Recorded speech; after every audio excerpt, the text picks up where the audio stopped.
कि भिजा भनेर अहिले जुन अमेरिकाहरू पनि हिँड्दै पानामादेखि हिँड्दै जान्छ हो त्यस्तै तरिकाले तपाईँ पनि मलेसिया जान खोज्नुभयो?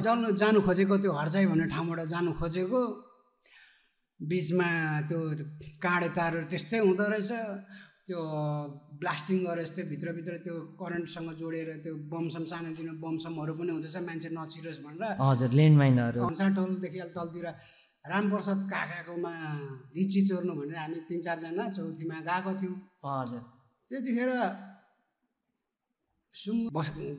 जीवनको अब भोगाइहरूमा बस्दै जाँदाखेरि कारागार जीवनमा पनि अब बसियो। त्यतिखेर मैले अब के भन्छ नि, अब सबै कुरा मान्छेलाई आश हराइसकेपछि भगवान्प्रतिको आश हुन्छ भने चाहिँ।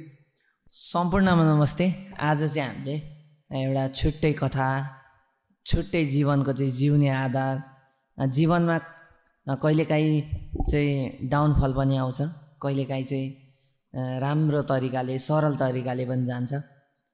एउटा अनुभव जुन चाहिँ जीवनको एउटा भोगाई, एउटा चाहिँ जीवनमा घटेका घटनाहरू र चाहिँ त्यो घटनाहरूलाई पनि चिर्दै एउटा चाहिँ उज्यालो चाहिँ अन्धकारतर्फबाट उज्यालो प्रकाशतर्फ आफ्नो जीवनलाई चाहिँ अगाडि बढाउने क्रममा हाम्रो आदरणीय दाइ लाग्नु भएको छ।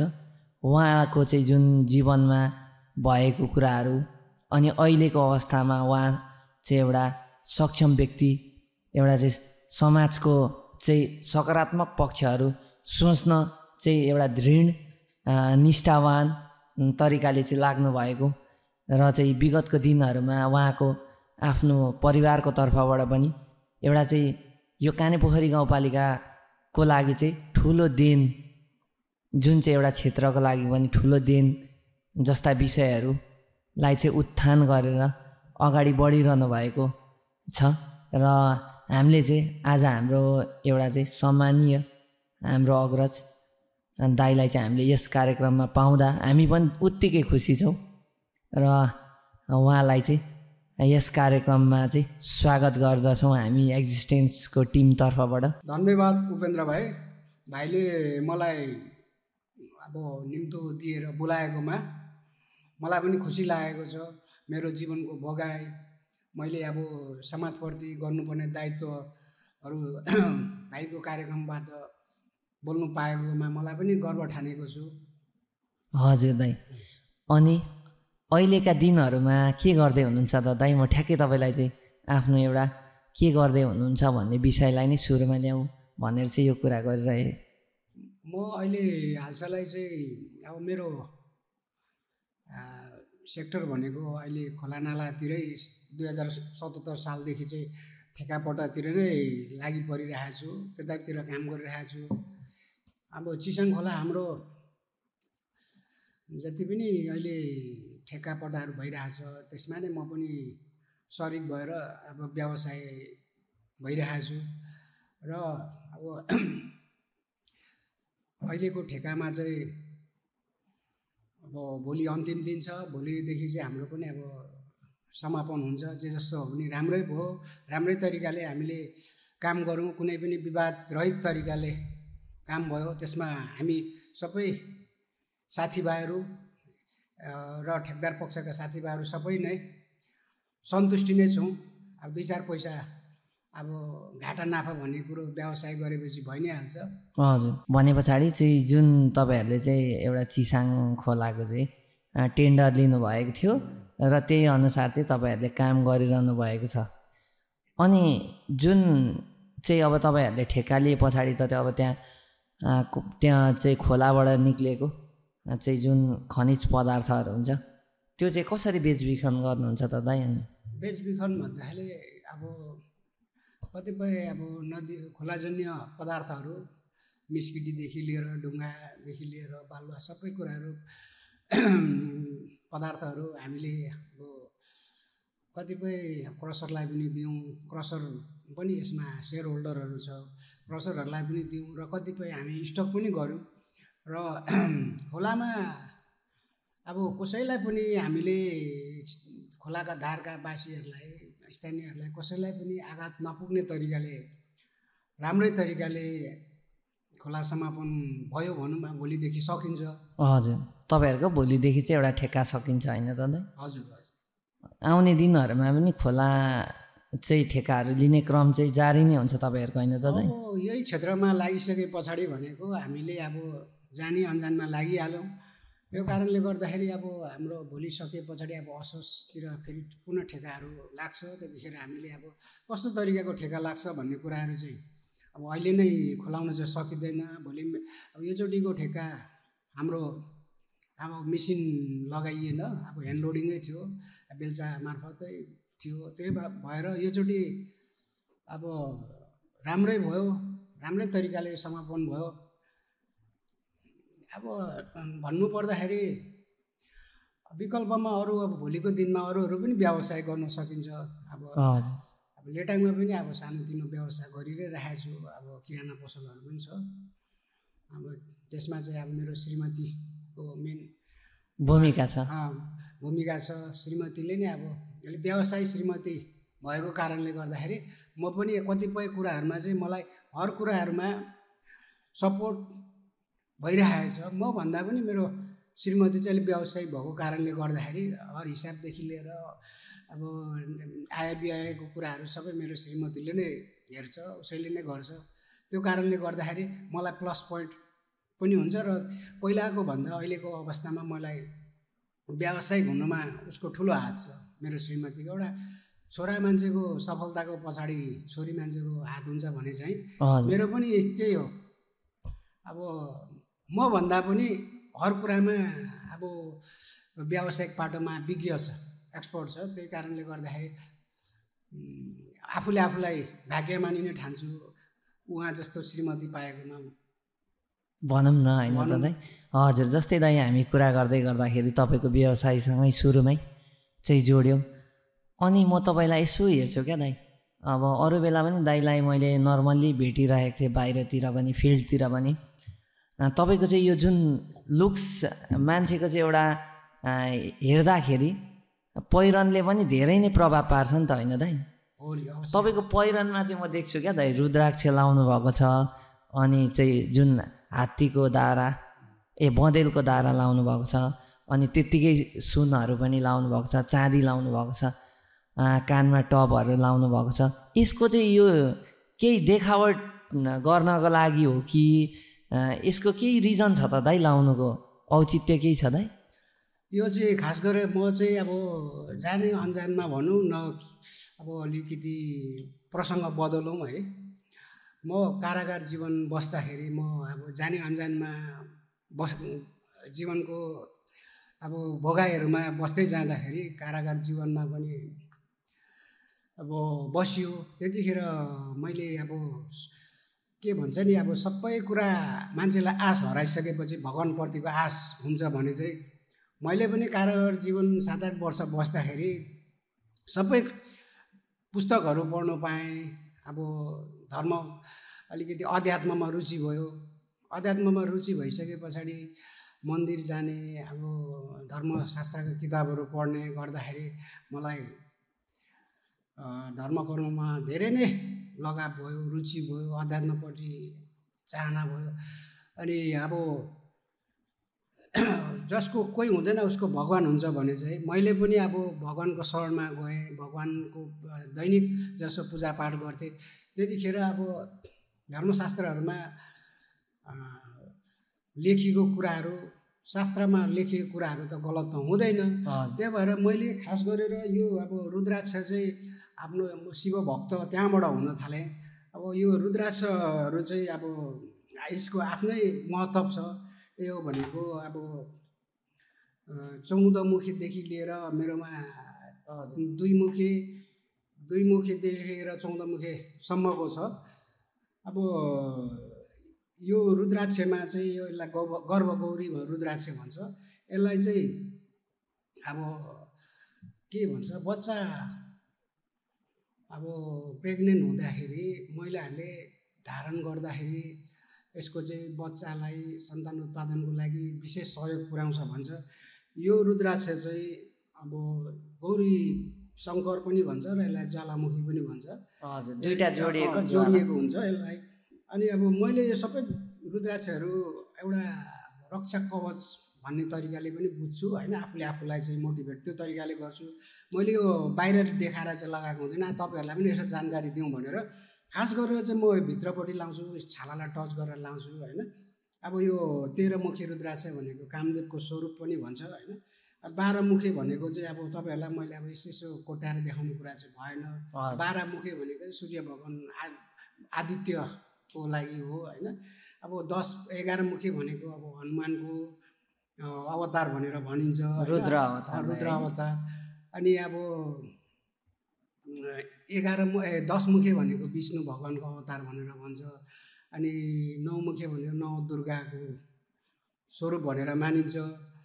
अनि 8 मुखे भनेको अब व्यवसाय गर्ने मान्छेहरूलाई चाहिँ एउटा त्यहाँनिर मैले जाने अनुसार चाहिँ कपोल भन्ने अब देउता त्यो को विशेष स्वरूप भनेर मानिन्छ र व्यवसायी वर्गहरूले चाहिँ त्यो गर्छ। 7 मुखे भनेको चाहिँ के हो भनेदेखि अब लक्ष्मीको अवतार, लक्ष्मीको अवतार भनेर त्यो पनि मान्छ। 6 मुखे भने कार्तिकेय, हाम्रो गणेशको अब दाजुभाइ भन्छ नि, शिवजीको छोरा गणेश र कार्तिकेयको स्वरूप भन्छ।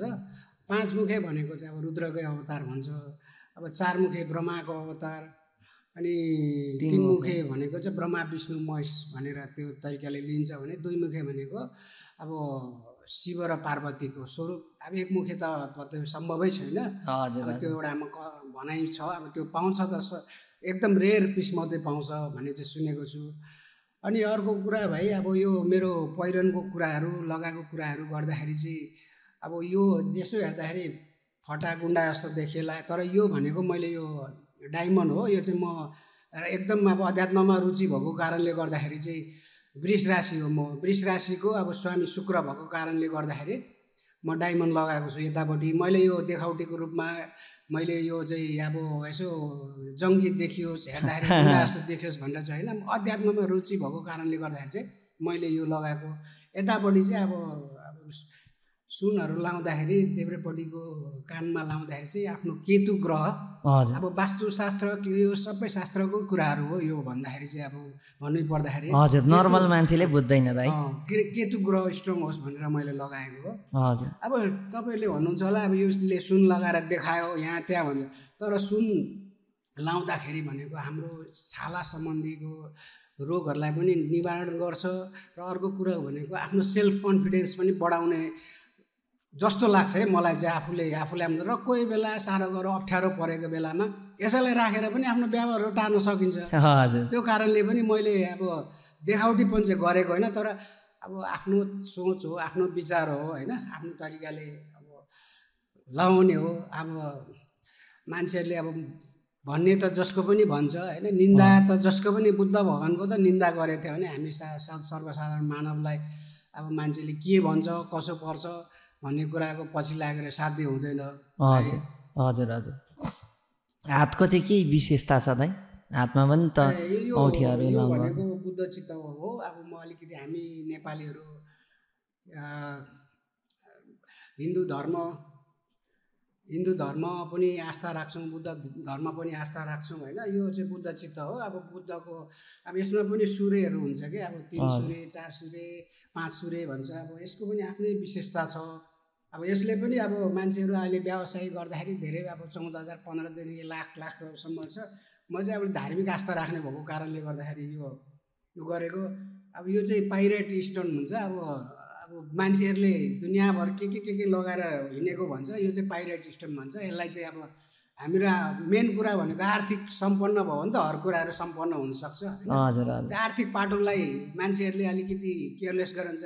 पहिला चाहिँ अब मनी म्याग्नेट भन्छ यसलाई चाहिँ होइन, मनी म्याग्नेटकै काम गर्छ भन्दा मैले चाहिँ अब यो रूढिवादी रहेछ भन्ने सोच्छ होला मान्छेले, तर वास्तवमा चाहिँ अब कतिपय कुराहरू भइ पनि रहेछ, राम्रै पनि भइरहेछ।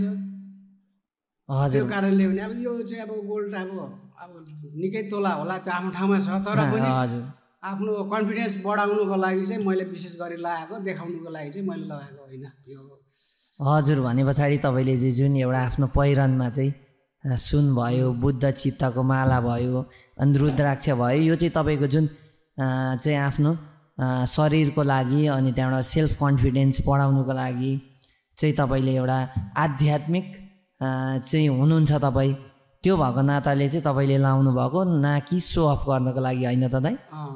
मान्छेले अब भन्न त अब दिपकले अलिअलि पैसा कमाएर देखायो भन्ने कुराहरू होला, तर मैले आफ्नै तरिकाले मेरो आफ्नो स्वास्थ्यको लागि, मेरो आफ्नो अध्यात्मको लागि र मेरो अब जीवनमा अब भोगेको अनुभवहरूलाई चाहिँ वास्तुशास्त्र होस् चाहे अध्यात्मकोलाई फलो गरेर लगाएको भाइ यो चाहिँ खास चाहिँ। हजुर हजुर, जस्तै तपाईँले अघि योभन्दा अगाडि कुरा गर्दै हुनुहुन्थ्यो, जेल जीवनमा चाहिँ मैले एउटा आध्यात्मिक बन्नको लागि चाहिँ मतलब जुन सजाय मैले भोगेँ चाहिँ अनि त्यतिखेर चाहिँ म आध्यात्मिकतर्फ लागेँ, मानिसबाट चाहिँ गल्ती हुँदो रहेछ भन्ने जस्तो कुरा गर्नुभयो। ठ्याक्कै के भएर चाहिँ तपाईँको एउटा जेल जीवन सजाय चाहिँ तपाईँले भोग्नु परेको थियो त दाइ? अब त्यही हो, मानव जीवनमा गर्दै जाँदाखेरि अब राम्रो काम पनि हुन्छ होइन, नराम्रो कामहरू पनि हुन्छ। अब के परे मान्छेले बोली अब हिँड्ने मान्छे लड्छ भने जस्तै अब जीवनकालमा अब राम्रो मात्रै भइराख्यो भने पनि जीवनमा केही कुराको पाठ सिकिँदैन जस्तो लाग्यो होइन। अनि मैले चाहिँ मेरो पारिवारिक कुराहरू नै छ यसमा होइन। खास चाहिँ अब पहिलो अब मेरो जीवन सङ्गिनी भनौँ न, अब उसको अब त्यो कुराहरू अब यहाँ के खुलाउनु होइन। अब जीवन सङ्गिनीको अब पहिला अब हाम्रो अब मन मिलेन, आफ्नो तरिकाले, उसले पनि आफ्नो तरिकाले चल्नु थाल्यो, म पनि त्यसमा मानसिक रूपमा डिस्टर्ब भएँ, मबाट सानोतिनो कमी कमजोरी भयो। अनि तर त्यो भोगाइले मलाई अहिले यहाँसम्म ल्याउने चाहिँ प्रेरणा चाहिँ मिल्यो भनौँ न। के चाहिँ कमी कमजोरी भएको थियो त दाइ त्यतिखेर? के तपाईँ चाहिँ एउटा दुर्व्यसनहरू केही लागौसतहरू त्यतिखेर भनेको जाँड रक्सी धेरै सेवन गर्थेँ। जाँड रक्सी खाइसकेपछि अब मान्छे नचिन्ने, जोसँग झगडा गर्ने, सही के हो गलत के हो भनेर छुटाउनु पनि नसक्ने। त्यो कारणले गर्दाखेरि मबाट पनि सानो एउटा मिस्टेक भएको थियो। अब सानो भनौँ या ठुलो भनौँ, अब त्यो भगवान्ले त गल्ती गर्न पुग्छ भने हामी मानव हो, हामीमा सबै कुरा काम क्रोध लोभ मोह हुन्छ, हामीबाट पनि अब गल्ती कमी कमजोरी हुन्छ। अहिले पछिल्लो कालमा पनि नहोला भन्न सकिन्न, तै पनि जीवनको भोगाइअनुसार त्यो मलाई पश्चाताप चाहिँ हुन्छ, तर पश्चाताप गरेर म पछुतो मान्ने चाहिँ होइन। त्यसैलाई मैले पाठको रूपमा अहिले लिएर यहाँसम्म भाइको स्टुडियोसम्म आइपुगेको छु होइन। हजुर, जाने अन्जानमा अब भन्छ नि हतारमा बिहा गर्ने फुर्सदमा पछुताउने भने जस्तै अब जाने अन्जानमा मान्छेले कमी कमजोरी गर्छ। अब गरिसके पछाडि त्यसको परिणाम नकारात्मक नै हुन्छ होइन। अब गल्ती गरिसकेपछि परिणाम नराम्रै आउँछ। तर त्यसमा के हो भनेदेखि मान्छेले आफूले हिंताबोध गरेर त्यत्तिकै कमी कमजोरी आफूलाई ठान्नु थाल्यो भनेदेखि मान्छे त्यत्तिकै सकिने रहेछ। त्यसलाई नै आफ्नो अब नियतिले गर्दाखेरि यस्तो भयो, योबाट म पाठ सिक्छु भन्ने तरिकाले लियो भनेदेखि आफूले केही कुरा सकिने रहेछ भन्ने कुराहरू अब पाठ सिक्यो। हजुर, भने पछाडि कारागार जीवनमा चाहिँ तपाईँले पाठ सिक्नुभयो होइन त दाइ? दाइ ठ्याक्कै यो अब मान्छेहरूले मैले सुनेअनुसार दाइ इन्डियातिर त अब तपाईँको लगभग 2-3 जना कन्टेन्ट क्रिएटर हुनुहुन्छ। उहाँ कन्टेन्ट क्रिएटरहरूले त्यो कारागार जीवनको एउटा विषयलाई चाहिँ निकाल्दाखेरि त्यहाँ गेस्टहरू जो आउनुहुन्छ उहाँहरूले चाहिँ कारागार जीवन त यस्तो हुन्छ कि तपाईँको नर्मल मान्छेहरू त्यो कारागारमा कोही गयो भने त उसलाई त त्यो त्यहाँनिर सर्भाइभ हुनै गाह्रो पर्छ। अनि धनाढ्य परिवारको मान्छेहरू गयो भने चाहिँ पैसा तिरेर चाहिँ उनीहरूले सुरक्षा पाउँछ भन्ने जस्तो कुराहरू पनि मैले सुनेको, त्यो एउटा चाहिँ भिजुअलाइजमा देखेको पनि छु क्या दाइ।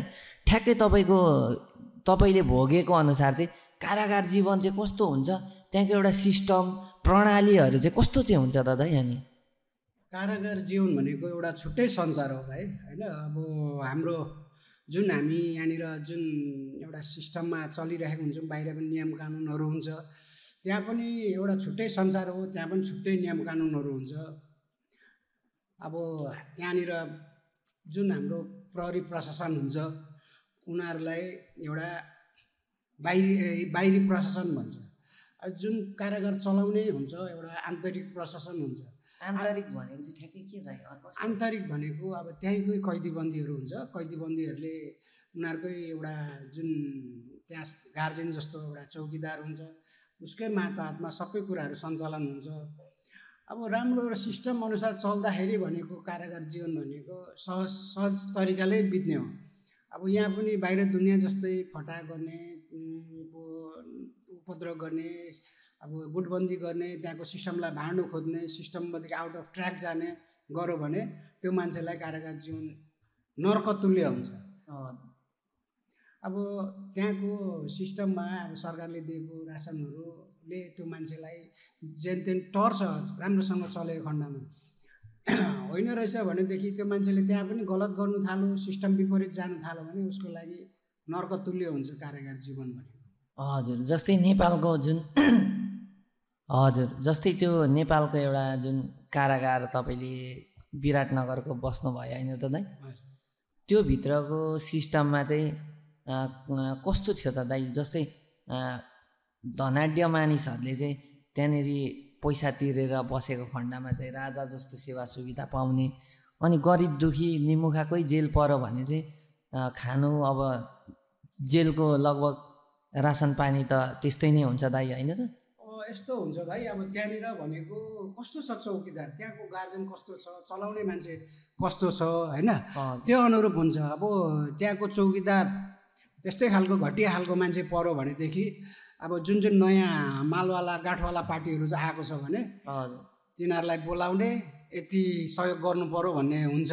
तर सही चौकीदार छ भनेदेखि त्यहाँनिर कुनै पनि गलत गतिविधि पनि हुँदैन, पाउने सेवा सुविधा सबैले पाउँछ। सिस्टममा बस्यो भने त्यहाँ पनि अपग्रेड हुन्छ। यहाँबाट पुलिस, हलदार, सही इन्सपेक्टर भने जस्तै त्यहाँ पनि नाइके, सहनाइके, बाहिरी नाइके, सिटी कमान्डर भन्ने पोस्ट हुन्छ र उनीहरूलाई त्यही अनुसारको सुविधा मिलिरहेको हुन्छ। जस्तै तपाईँ जुन कारागारमा बस्दै गर्दाखेरि चाहिँ तपाईँको एउटा दिनचर्या चाहिँ कस्तो हुन्थ्यो त दाइ? जस्तै मेरो दिनचर्या भनेको म चाहिँ अब मबाट कुनै पनि कमी, अब जीवनमा बाहिर दुनियाँमा त कमी कमजोरी गरिहालेँ। हजुर। अब आउँदो दिनहरू चाहिँ मबाट सानोभन्दा सानो कमी कमजोरी नहोस् भनेर मैले चाहिँ जहिले तहिले अब आफूलाई काममा इन्गेज गर्थेँ। हजुर।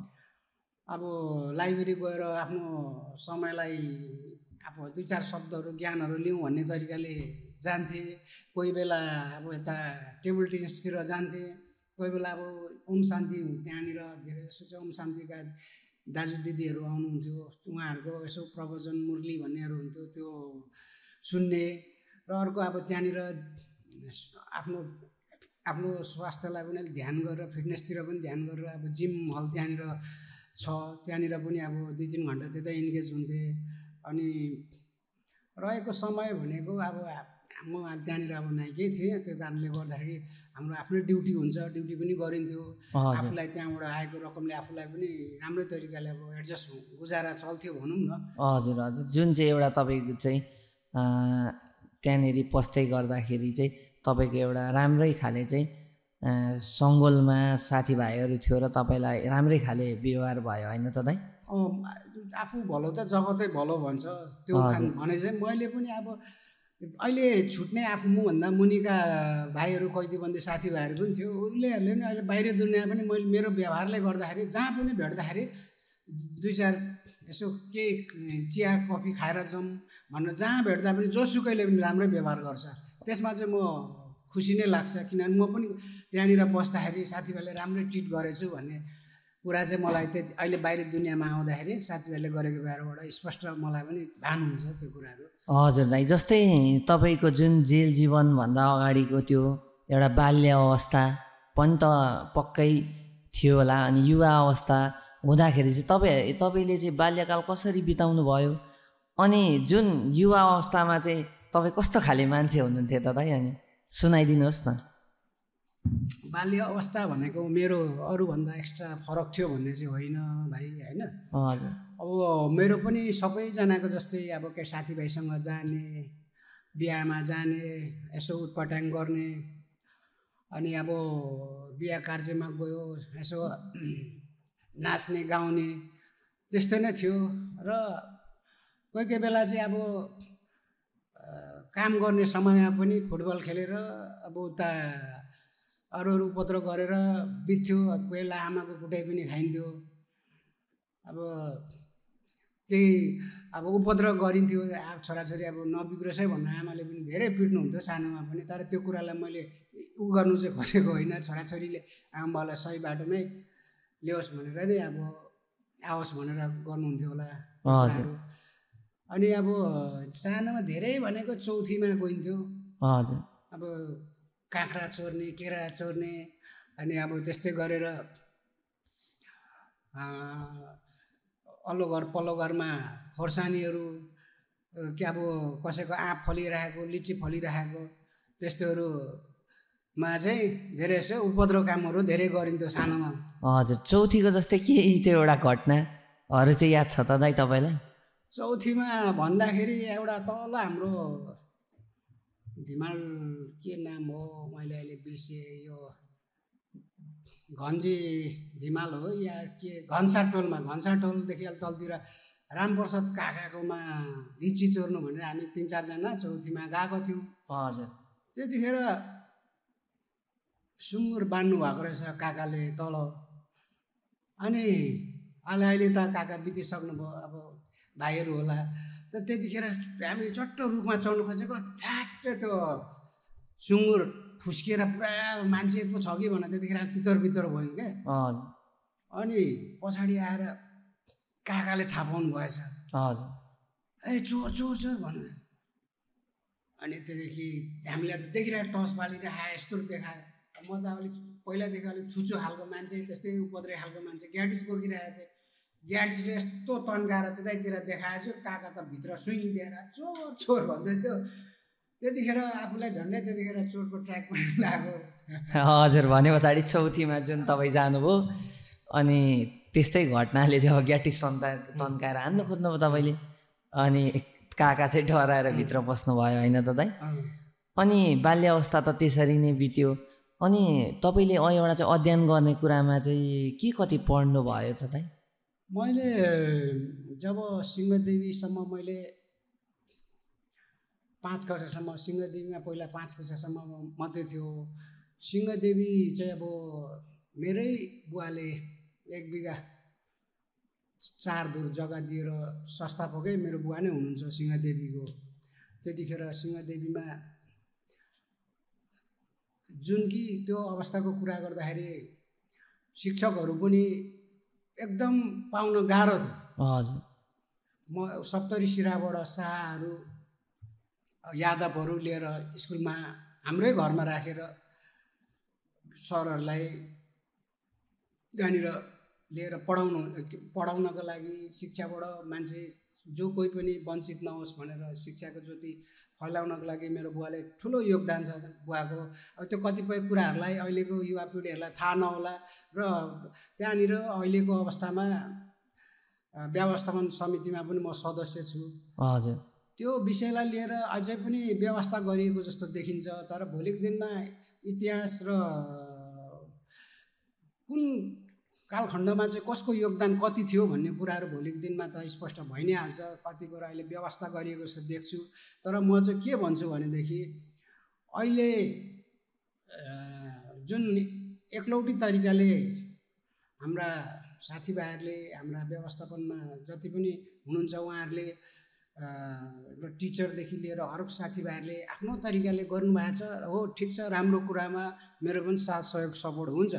तर अहिले फल्नाले यो गरेको हो भन्ने कुराहरू एकदम नेपथ्यमा राखिएको छ। तर भोलिको दिनमा मैले अब गर्दै जाँदा यो रत्नबहादुरको यसमा कतिको ठुलो योगदान छ भन्ने कुराहरू मेरो बुवा स्वर्ग श्री रत्नबहादुर राई हुनुहुन्थ्यो। अनि मैले चाहिँ मेरो बुवाको कामलाई पछ्याउँदै भनौँ अब त्यो बाटो हिँड्ने कोसिसमा अहिले चाहिँ म समाजसेवाप्रति ध्यान गइरहेछ। त्यस्तै गरेर बुवाको योगदानहरू सम्झिँदाखेरि अहिलेको हाल पहिलाको हर्दिया आले 3 हर्दिया अहिलेको सागुरीगढी 9मा जनकल्याण आधारभूत विद्यालय भन्ने स्कुल छ। त्यसमा त्यसमा पनि मेरो बुवाको ठुलो योगदान छ। 2014 सालमा स्थापना भएको। अहिले पनि जस मेरै दाजुभाइ शाखा सन्तानहरूले नै अध्ययन अध्यापन गरिरहेछ। त्यहाँका प्राध्यापक मेरा अग्रज दाई मोहन कुलुङ राई हुनुहुन्छ र भाउजू पनि त्यही स्कुलमा अहिले अध्यापन गरिराख्नु भएको छ। विशेष गरेर अब यसले आफ्नो बुवाको बढाइ चढाइ गरेर गर्नु खोज्नुको लागि बोलिरहेको होला भन्ने कुरा होइन, तर फ्याक्ट कुरा वास्तविक कुरा चाहिँ त्यही हो। सिंहदेवीमा पनि हिजोको सिंहदेवीमा 2028 सालमा स्थापना गर्नुभएको मेरो बुवाले त्यो अवस्थामा जुन कि त्यो काठको स्कुलमा अब त्यो माटो हुन्थ्यो। अब सिगानहरू फ्याल्दा पनि कालो कालो र्यालहरू ल्याग्राहरू आउँथ्यो हामी त्यहाँ पढ्दाखेरि। म पनि सानैदेखि नै त्यो स्कुलमा पढेको, अब 3-4 वर्षदेखि नै त्यो स्कुलमा पढेको। अब बुवाले स्थापना गरेको स्कुलमा मान्छेहरूले भन्थ्यो होला अब बोर्डिङ पढाउँदा पनि हुन्थ्यो नि त यतिको अवस्था आर्थिक अवस्था भएको मान्छेले भन्ने। तर के हो भनेदेखि मेरो बुवालाई अब के अब नराम्रो अब सोच छ होला भनेर गाउँघरको मान्छेहरूले त्यसले स्थापना गरेर गाउँघरको छोराछोरीहरूलाई चाहिँ त्यो स्कुलमा पढाउने आफ्नो छोराछोरीलाई चाहिँ राम्रो अलिकति क्वालिटी भएको मतलब अब अलिकति स्ट्यान्डर्ड स्कुलमा राख्छ भनेर बाउ आमाले त्यो कुरा नआओस् भनेर एउटा सामुदायिक स्कुलमा नै बुवाले मलाई पढाउनु भयो।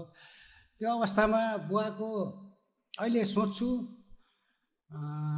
जब आफूलाई बुझ्दै गएँ, आफूलाई जान्दै गएँ, बुवाको विषयलाई लिएर अझै पनि बुवा त उहाँको अगाडि त म त सानो तुच्छ केही छुइनँ, केही होइन जस्तो लाग्छ अहिले पनि। अब आफूले जान्दै बुझ्दै गर्दाखेरि जहदाको जुन अवस्थामा 2023 साल भयो, 2020 सालतिरको कुराहरू अहिले सुन्नमा आउँछ। हाम्रा अग्रज दाई काका बडाबाउहरूले कुराहरू गर्नुहुन्छ, तेरो बुवाले यस्तो गर्नुभएको थियो, उस्तो गर्नुभएको थियो।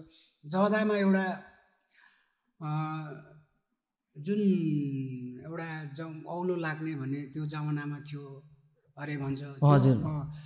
औलो जङ्गल पुरा फडानी गरेर बस्नुपर्ने अवस्थामा त्यतिखेर अब बुवाहरूले त्यो जङ्गललाई फडानी गरी बसोबास गर्नुभयो। त्यसमा पनि जहदामा हाम्रो अहिले स्वर्गीय मेरो बडा बुवा श्री लाखबहादुर राई र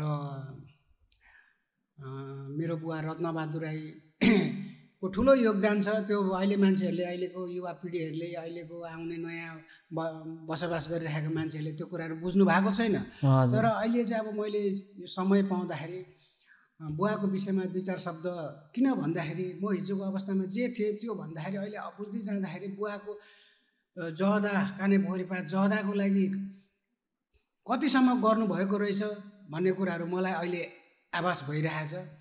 अब सिंहदेवी स्कुलमा जुन कि अब मैले पढिन्जेलसम्ममा चाहिँ भाइकाजी गिरी सर हुनुहुन्थ्यो, हेड सर हुनुहुन्थ्यो। त्यतिखेर अवस्थासम्म स्कुलको अवस्था ठिकै थियो। अहिलेको अवस्थामा श्री भाइ अब धर्मराज थापा, दीपक थापा हुनुहुन्छ, उहाँले पनि राम्रै तरिकाले चलाउनु त भइरहेछ। त्यही पनि अझै पनि बुवाको योगदानलाई कदर गरिएको जस्तो देखिरहेको छुइनँ मैले। अब त्यो विषयमा चाहिँ अब मैले भोलि गएर अझै पनि खुलेर बोल्नुपर्ने अवस्थाहरू चाहिँ नआओस्। तर म के भन्छु भनेदेखि कुनै पनि अब मतलब कुनै पनि जो व्यक्तिले चाहिँ एउटा चाहिँ जुन विद्यालय, त्यो विद्यालयलाई चाहिँ निकै नै ठुलो योगदान पुर्याएको छ र आउने दिनमा चाहिँ विद्यालयले पनि त्यही अनुसारको चाहिँ कदर गरोस् भन्ने एउटा धारणा होइन त दाइ तपाईँको? त्यही कुरा हो। हजुर, जस्तै कतिसम्म पढ्नु भयो दाइ तपाईँले सिंहदेवीमा चाहिँ? सिंहदेवीमा मैले अब खाँदा खाँदै कफी खाइहालेँ, त्यसमा म क्षमा चाहन्छु भाइलाई। अब सिंहदेवीमा 5 सम्म पढेँ। 1 कक्षादेखि अब शिशु भन्ने चलन थियो त्यतिखेर, शिशुदेखि 5 कक्षासम्म पढेँ। त्यतिखेर अब म पढाइमा पनि राम्रै अब्बलै थिएँ। हजुर, पढाइमा अब्बल हुँदै पनि जब अब सिंहदेवी हामी त्यतिखेरबाट कतिजना विद्यार्थी, 40-45 जना विद्यार्थी थियौँ होला। जनसेवामा पढ्न आयौँ, यता रमाइलो। जनसेवामा पढ्दाखेरि अब मेरो रोल नम्बर 5 थियो। हजुर, त्यतिखेर राम्रै विद्यार्थीमा गनिन्थेँ। त्यस पछाडि आयो, यता रमाइलो आयो। रमाइलोमा पनि अब पढ्दै जाँदाखेरि 6 देखि पढ्दै जाँदाखेरि मेरो 6 कक्षामा हुँदाखेरि मेरो बुवाको स्वर्गवास भयो। जबकि म 6 घन्टी पढ्दाखेरि मेरो बुवाको स्वर्गवास भयो 2043 सालमा।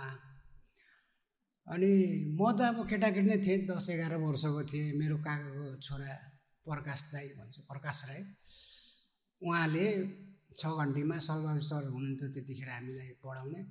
ट्याक्कै आइपुग्नु भएको थिएन। बाहिर ढोका बाहिरबाट दिपक यहाँ आइज त, यहाँ आइज भनेर हातको इसारा दिँदै दाइले बोलाउनु भयो। हजुर, अनि मैले त किन रहेछ कहिले नबोलाउनु दाइले यसरी भनेर भएको। देवा त बित्नु भयो अरे भनेर कुरा आयो क्या। हजुर, अनि देवा खस्नु भयो अरे भने। अनि मैले चाहिँ अब केटाकेटी सोच होइन। हजुर, अनि के सासै गइहालेछ भनेर मैले चाहिँ अब त्यस्तो केटाकेटीपनले अब त्यस्तो साह्रो ज्ञान थिएन। सासै गइहालेछ भनेर भने क्या। अब सास गएर त मऱ्यो होला नि त, बित्नु भयो होला त। अनि त्यतिखेर मैले त्यहाँ स्कुलमा जनाएँ। स्कुलमा अब सरहरूले बताएपछि म त्यहाँबाट, मलाई मेरो काका हाम्रो दुर्गा श्रेष्ठको भाइ मनोजको बुवा भन्नुहुन्छ, उहाँले लिनु आउनुभएको छ साइकलमा। त्यो जमानामा हामी खुट्टाले हिँडेरै जान्थ्यौँ रमाइलो स्कुल पढ्नको लागि। साइकल पनि थिएन त्यतिखेर। हामी अब सानै पनि त खुट्टाले हिँडेर रमाइलोसम्म आउँथ्यौँ स्कुल पढ्नको लागि। अनि म त्यहाँबाट आएँ। काकाले मलाई ल्याउनु भयो। ल्याएर आउँदा मेरो बुवालाई चाहिँ कानीपोखरी जङ्गलमाथि लगिसक्नु भएको रहेछ। हजुर, लगिसक्नु भएको रहेछ। अनि त्यहाँदेखि उसले मेरो तुम्बा ठुली आमा, मेरो आमा लिम्बुनी हो, तुम्बाम्फे। आमाले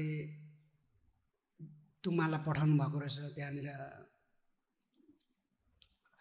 त्यो अब सद्गत गर्ने ठाउँमा भनौँ, चिहानमा भनौँ न। अनि तुम्बाले भन्नुभयो, दिपक अब बुवालाई अन्तिम बिदाई गर, खुट्टा ढोक भनेर भन्नुभयो क्या। हजुर, अनि म खुट्टा ढोकेँ। त्यस पछाडि म यति रुएछु भावुक भएर होइन। त्यहाँनिर सबले त्यो मेरो बुवाको जति पनि अब मलामी जानुभएको थियो उहाँहरूलाई स्पष्ट अहिले पनि अवगत होला। तर जानेर रोएँ बा अन्जानमा रोएँ।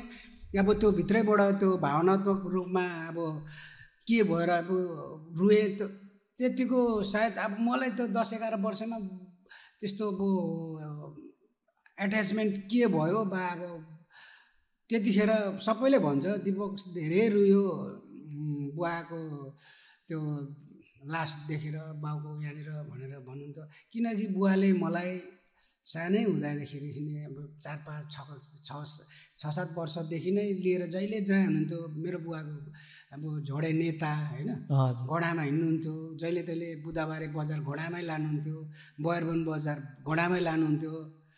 अनि छोरा बाठो होस् भनेर चाहिँ यो साइनबोर्ड देखाउँदा यो ठाउँ हो भनेर मलाई 8 वर्षको उमेरमा काठमाडौँ लानुभएको थियो।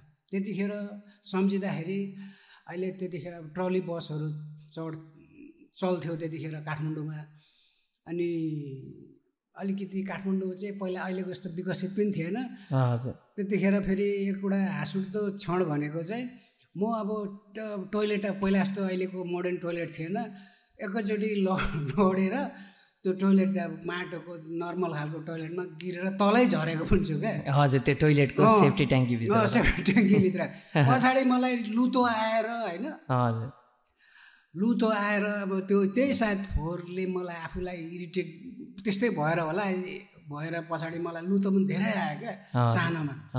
अनि बुवाले घुमाएको क्षणहरूले गर्दाखेरि पनि होला म त्यो क्षण अहिले पनि सम्झिन्छु होइन। मान्छेले पनि कुरा गर्छ होइन बुवाको, तर त्यही नहुन अब लामो समयसम्म बुवासँग भएन पनि, त्यही कारणले पनि होला सायद। अब म 10-11 वर्षै हुँदाखेरि बुवाले छोडेर जानुभयो। हाम्रो एकल आमाले पनि मलाई हुर्काउनु भयो, राम्रो शिक्षा दिनुभयो। शिक्षा दिनुभयो भन्दाखेरि पनि एकल महिलाले अब यो 10-11सम्म पढाउनु नै ठुलो कुरो हो। किन भन्दाखेरि अब गार्जेन बिनाको छोराछोरी अलिकति लापरवाही हुन्छ। त्यही पनि भयो मेरो बिच अवस्थामा, युवाकालमा होइन। 10सम्म त राम्रै पढेँ, 10 पछाडिको अब जुन 8, 9, 10 पढ्ने अवस्थामा चाहिँ अब म ओपिटी साइन्स लिएर राम्रै पढिरहेको थिएँ। 10 कक्षा पछाडि चाहिँ मेरो अलिकति बानी बेहोरामा पनि खराब हुँदै गयो। त्यस पछाडि भनेको मैले अब अलिक क्षुद्र व्यवहार उपद्रो धेरै गर्नु थालेँ। त्यस पछाडि म साथीभाइहरूसँग पनि घुम्ने, घरमा पनि नबस्ने, दुनियाँभर लफडा गर्दै हिँड्नु थालेँ। तर जहाँसम्म लाग्छ मान्छेले जेसुकै भने पनि म चाहिँ आफूलाई अन्याय पर्दाखेरि र साथीभाइलाई अन्याय पर्दाखेरि अन्यायको विरुद्धमा चाहिँ लडे जस्तो लाग्छ अहिले सम्झिँदाखेरि। हो अब ममा गलत पक्ष पनि थियो, गलत आनी बानीहरू पनि थियो। तर जहाँसम्म लाग्छ अहिले मैले सम्झिन्छु, नसाको सुरुमा पनि मैले कसैलाई अन्याय भयो भने त्यतिखेर चाहिँ दिपक मलाई यस्तो गरौँ भन्ने बित्तिकै म त्यो मान्छेसँग भिडिहाल्ने खालको मान्छे थिएँ होइन। अब कुरा घटनाको कुराहरू गर्दाखेरि अहिले हाम्रो यता शिक्षक अब प्रोफेसर हुनुहुन्छ होला टङ्क अधिकारी, उहाँले अहिले पनि भन्नुहुन्छ होला दिपकले मलाई यस्तो गरेको थियो भने। तर वास्तविकता चाहिँ के हो भनेदेखि अब म पनि अलिकति उचालिने खालको प्रवृत्तिको मान्छे थिएँ। अब त्यही माथि जाँडक्सी खाने मान्छे, जाँडक्सी खाने गलत र सही त छुटाउनु नसक्ने हुन्छ अब मनस्थिति होइन। अब त्यतिखेर त्यो सुनिल धिमाल अहिले कहाँ छ त्यो साथी होइन, सुनिल धिमाल, जय धिमाल, उनीहरूले अब उचालेर दिपक मलाई यस्तो मुद्दा मामला गरो, यस्तो मलाई थाना चौकी लगायो, हान्दैन भनेपछि मैले त्यतिखेर हाम्रो टङ्क अधिकारी त्यतिखेर केवल दाई अहिले हुनुहुन्छ होइन, उहाँले अब पछाडि उहाँले पनि मलाई प्रपोज चाहिँ नगर्नु भएको।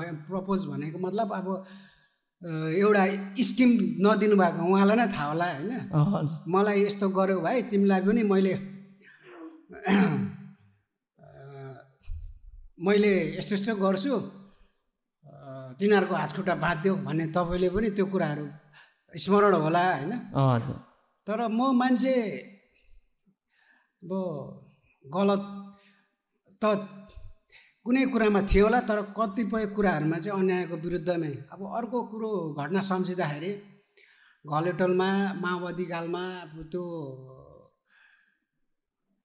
एकदम डाकाहरूको बिगबिगी त्यही माथि हाम्रोतिर एकदम उथल पुथल मचाइरहेको थियो। हाम्रोतिर त्यहाँनिर अब महिला दिदीबहिनीहरूलाई, दाजुहरूलाई अब साथीभाइहरूको घरमा टस लाने, अनि पैसा खोज्ने, पैसा लाने, पैसा छैन भने लठीले कुट्ने, त्यस्तो खालको व्यवहारले गर्दाखेरि घलेटोलमा त्यही डाकाहरू अब रातभरि शङ्ख फुक्ने, अनि कुन घरमा के छ त्यो हेर्ने, अनि त्यहाँदेखि आएर कहाँनिर के सामान राखेछ भन्ने गर्ने। अनि यो घलेटोलमा पक्रियो भनौँ। त्यस पछाडि डाकाहरू चाहिँ दाइ त्यो घलेटोलमा त्यतिखेरको समयमा ठ्याक्कै पक्रियो होइन? अब रातभरि अब लुट्ने, अनि देखि दिनमा चाहिँ यिनीहरू पुरा इन्जोय गर्दै बस्दो रहेछ क्या। अनि अब त्यही घलेटोलको साथीभाइहरूले पक्रेछ। अनि मलाई त अब त्यहाँनिर हाम्रो छरछिमेकमा पनि मेरो दाई एउटा काका छोरा हुन्छ, उहाँ दाई भाउजूहरूलाई अब कुटेको अवस्था त्यस्तोहरू भन्ने कुरा सुनेको थिएँ। मलाई त दिमाग तातिहाल्यो। त्यस पछाडि गएँ, त्यो एउटा अब हर्के भन्ने साथीले पुरै उसलाई जिस्क्याउँदा काटिदिउँ, उ गरिदिउँ, हिर्काउँ भन्ने कुरा गरिरहेको थियो क्या। अनि मैले र चाहिँ उसलाई चाहिँ पुरा अब नटेरेको जस्तो, हेपेको जस्तो, जो चोर उसको ठुलो चोर भने जस्तो क्या। हजुर, डाकाहरूले चाहिँ अझै चोरेर पनि उनीहरूले पनि थर्काइरहेको अवस्था देखेँ। अनि कतिपय त्यहाँको अहिले पनि मान्छेहरूलाई त, त्यहाँ साथीभाइहरूलाई त थाहै होला होइन। अनि मलाई त साह्रो रिस उठ्यो क्या। म अलिकति अन्याय नसहने र आफूलाई गरौँ र अरूलाई पनि गरौँ भनेदेखि अब जस्तो गर्छ टिट फर ट्याट गर्ने मान्छे क्या। अनि मैले गएर खोइ कसको नयाँ खुकुर रहेछ, त्यो खुकुरले छ्यापकी छ्याप तिनैजनाको हात काटिदिए। हजुर, अब गलत गर्ने मान्छेलाई त सजाय दिनु त होइन, हजुर, नराम्रो त हुँदैन होइन। अब त्यही पनि मान्छेहरूले चाहिँ यो चाहिँ मान्छे काटिहाल्छ, यहाँ गरिहाल्छ भन्ने खालको ट्याग झुन्डाउँछ, लगाउँछ होइन। हजुर, जस्तै कानुनी उपचारहरू पनि छ नि त दाइ होइन त, कानुनको पाटो पनि छ नि त। कानुनको पाटो छ, तर पनि कस्तो भनेदेखि अब माओवादी कालमा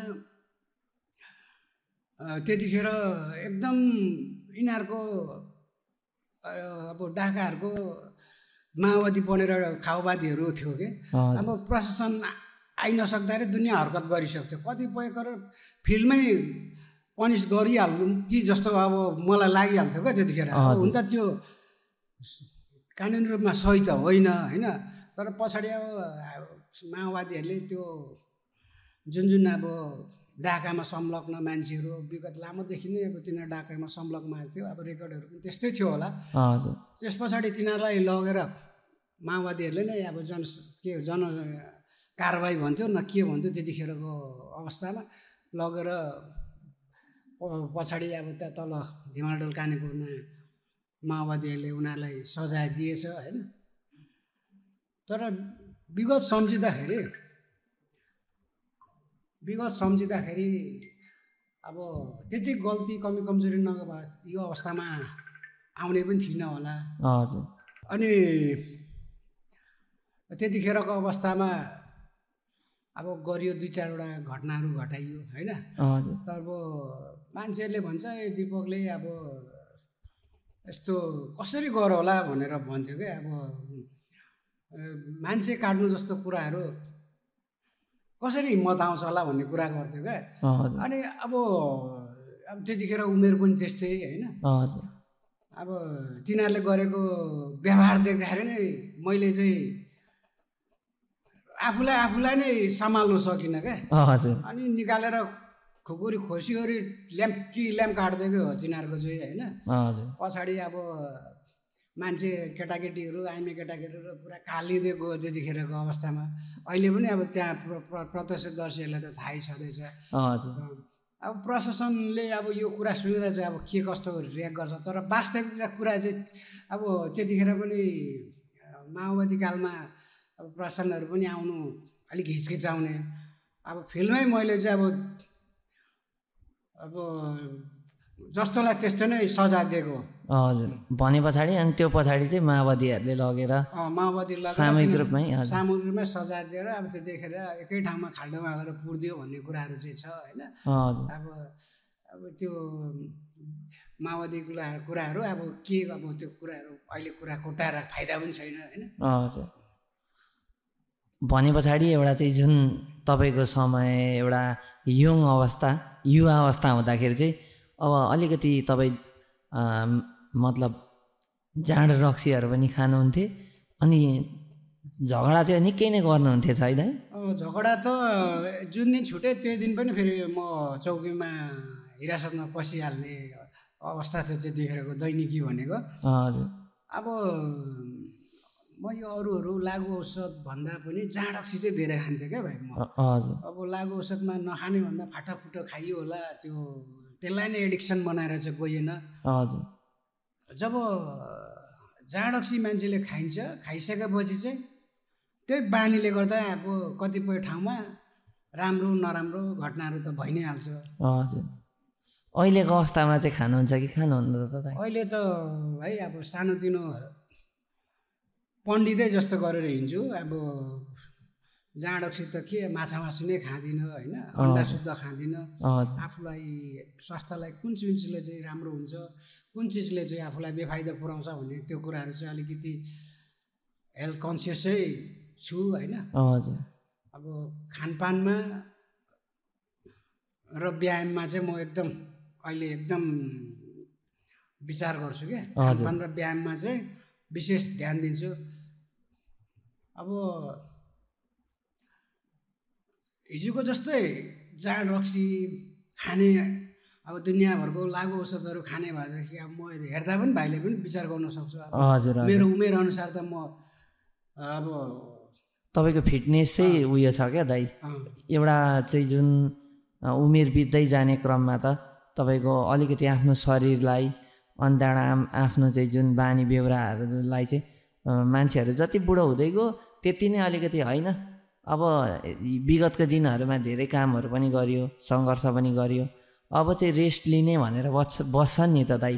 म चाहिँ अहिले चाहिँ के हो भने नि भाइ, म अब इच्छा शक्ति नै सबैभन्दा ठुलो कुरा जस्तो लाग्छ क्या। हजुर अब म अहिले बिहानै 4-5 बजे उठि नै हाल्छु। यसो आफ्नो मेडिटेसन गर्छु, अब एक्सर्साइजहरू गर्छु फिटनेसको लागि आफ्नो होइन।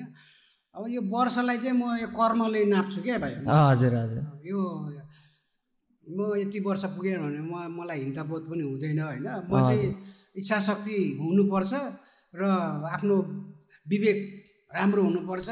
म चाहिँ यो यति वर्ष भन्दाखेरि म वर्षलाई चाहिँ आफ्नो कर्मले सत्कर्म गर्दै जाउँ, सत्कर्मले नै नाप्ने गर्छु क्या।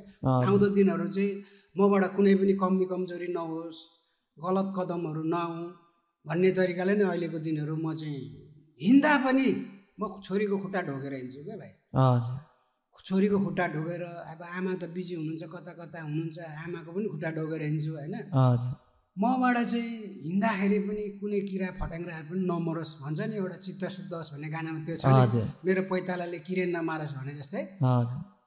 एउटा चन्दनको टिका लगाउँछु, पूजापाठ गर्छु, बाह्रै पछि जस्तो अब कुन अब आइतबार सूर्य भगवान्लाई जल चढाउने, सोमबार शिवजीलाई शिवलिङ्गमा जल चढाउने, मङ्गलबार हनुमानजीलाई, बुधबार गणेशजीलाई, बिहिबार विष्णु भगवान्लाई, शुक्रबार लक्ष्मीलाई, शनिबार शनिदेवलाई, यस्तै तरिकाले म भगवान्प्रति चाहिँ एकदम आस्था छु। त्यही भएर अहिले पनि म मेरो सायद वास्तुशास्त्र नमिलेर पनि थियो होला त्यो दुनियाँभर मबाट घटना घटेको, तर पनि अहिले चाहिँ जो हर कुराहरू शास्त्रसँगतै गएर होला हल्का। अब धेरै त नभनौँ, आफ्नो विचारमा पनि परिवर्तन आएको छ र आफ्नो परिवारमा पनि राम्रै भइरहेछ।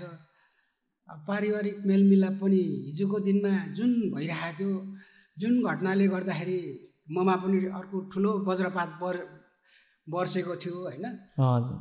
अब ममै कमी कमजोरी भएर त त्यो घटना गएको हो होइन। हजुर हजुर। अनि अहिलेको अवस्था भनेको अब म सबैभन्दा प्रथम मेरो श्रीमती रितालाई धेरै धेरै धन्यवाद र म गर्व पनि गर्छु ऊ जस्तो श्रीमती पाएकोमा।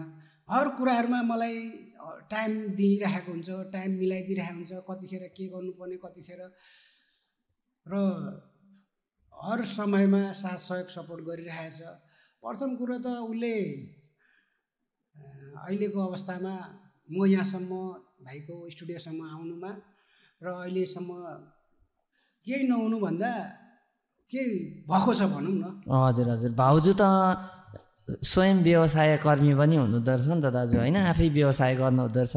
एक दिन ठ्याक्कै म तपाईँको लेटाङ जाँदाखेरि भाउजूको तपाईँलाई भेट्ने क्रममा भाउजूको दोकानमा पनि पुगेको थिएँ क्या। भाउजू व्यवसाय कर्मी पनि हुनुहुँदो रहेछ। अब भाउजू चाहिँ अब कुरै गर्नु पर्दाखेरि जुन अवस्थामा जुन भाँडाकुटी खेल्ने अवस्था, केटाकेटीहरूसँग खेल्ने अवस्थादेखि नै 8-9 वर्षको उमेरदेखि नै उसलाई दोकानमा चाहिँ आमाले सानो खाटमा दोकान सुरुवात गरिदिएको भन्ने कुराहरू चाहिँ अब भन्थ्यो, उसले पनि भन्छ र लेटाङको साथीभाइहरूलाई पनि त्यो कुराहरू थाहा होला सायद।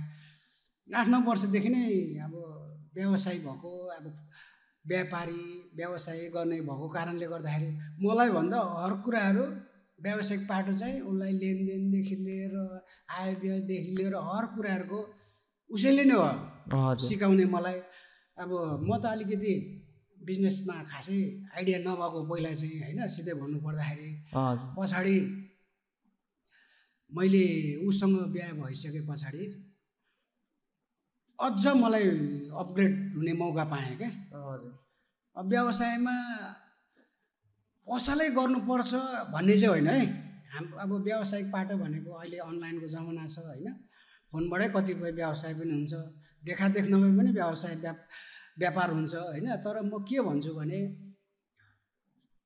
व्यवसाय अरूको नोकरी गर्नुभन्दा चाहिँ व्यवसायले धेरै नै कुराहरूमा चाहिँ सघाउ पुर्याउँदो रहेछ जस्तो लाग्यो। जुन भन्छ हुन त नोकरी खाने मान्छेको पनि तलब अब 4 लाख 5 लाख 2 लाख 3 लाख होला, तर व्यापार गर्नु जाहिर खानुभन्दा चाहिँ सानो होस् आफ्नै दोकान खोल्नुमा चाहिँ जित्छ जस्तो लाग्यो। उसले पनि अब मेरो ससुरालीपट्टिको कुरा गर्दाखेरि ऊ 8-9 वर्षदेखि व्यवसाय अब दोकाने भयो, गऱ्यो, आमाले सानोदेखि दोकान खोलिदियो व्यापार लाइनमा। उसले त्यो व्यापारी लाइन नभन्दा दुनियाँ अर्को बाटो रोजेर दुनियाँ गलत बाटोतिर हिँड्थ्यो होला। तर सानैदेखि अब पसले भयो, अरूतिर मन ध्यानै भएन। कसरी चाहिँ व्यापार गर्नुपर्छ, कसरी चाहिँ कस्टमर एट्र्याक्ट गर्नुपर्छ, कसरी चाहिँ आफ्नो कस्टमरलाई खुसी बनाउनुपर्छ भन्ने कुराहरू उसले सिकेको कारणले गर्दाखेरि पछाडि अब त्यस्तै अब राम्रो फ्यामिली भएको कारणले गर्दाखेरि पनि होला, अब उसले एकजनाले गरेको अब पसलको व्यापारले गर्दा पनि ऊ आफै पनि डिपेन्ड भयो। उसलाई आफ्नो के अरे व्यावसायिक पनि आइडिया भयो र आफूलाई कसरी सक्षम बनाउन सकिन्छ, कसैले एउटा असल व्यवसाय हुने भन्ने कुराहरूले त्यो ज्ञान भयो। त्यो कारणले गर्दाखेरि म भन्दा पनि मेरो श्रीमतीले नै हो क्या म यो व्यावसायिकमा चाहिँ अलिकति मलाई अपग्रेड गराएको। हजुर हजुर, जस्तै तपाईँले भन्नुभयो श्रीमतीले चाहिँ निकै नै साथ सहयोग दिइरहेको छ भन्ने जस्तो कुराहरू पनि गर्नुभयो होइन दाइ। ठ्याक्कै तपाईँको एउटा जुन समय अब अगाडि भन्नुभयो एउटा विद्यार्थी हुँदै गर्दाखेरि मेरो यस्तो यस्तो अवस्थाहरू पनि सिर्जना भयो, म अलिकति अरूले भनेको कुराहरू अन्याय पनि सहन सक्दिनँ थिएँ। अनि जुन अलिकति अब मलाई चाहिँ दुर्व्यसन एउटा चाहिँ मद्यपानले पनि मेरो जीवनमा चाहिँ धेरै ठुलो घटनाहरू घटायो। त्यो जुन एउटा समय दाइ विदेश जानु भएको भन्ने कुराहरू चाहिँ के चाहिँ थियो, खास थियो त दाइ? यस्तो हो कि भाइ, अब त्यो म यस्तो बिग्रोल थिएँ है, अब गाउँघरको समाजलाई पनि थाहा छ दिपक राई अब यस्तो थियो भन्ने कुरो अहिले मैले भनिराख्नु भन्दा पनि त्यो ऐनामै स्पष्ट थियो त्यतिखेर होइन। अब के हो भनेदेखि दिनै दैनिकी झगडा गर्ने, मान्छेसँग कुटपिट गर्ने, फल्नालाई कुटो अरे फल्नालाई काटो अरे भन्ने खालको मात्रै थियो।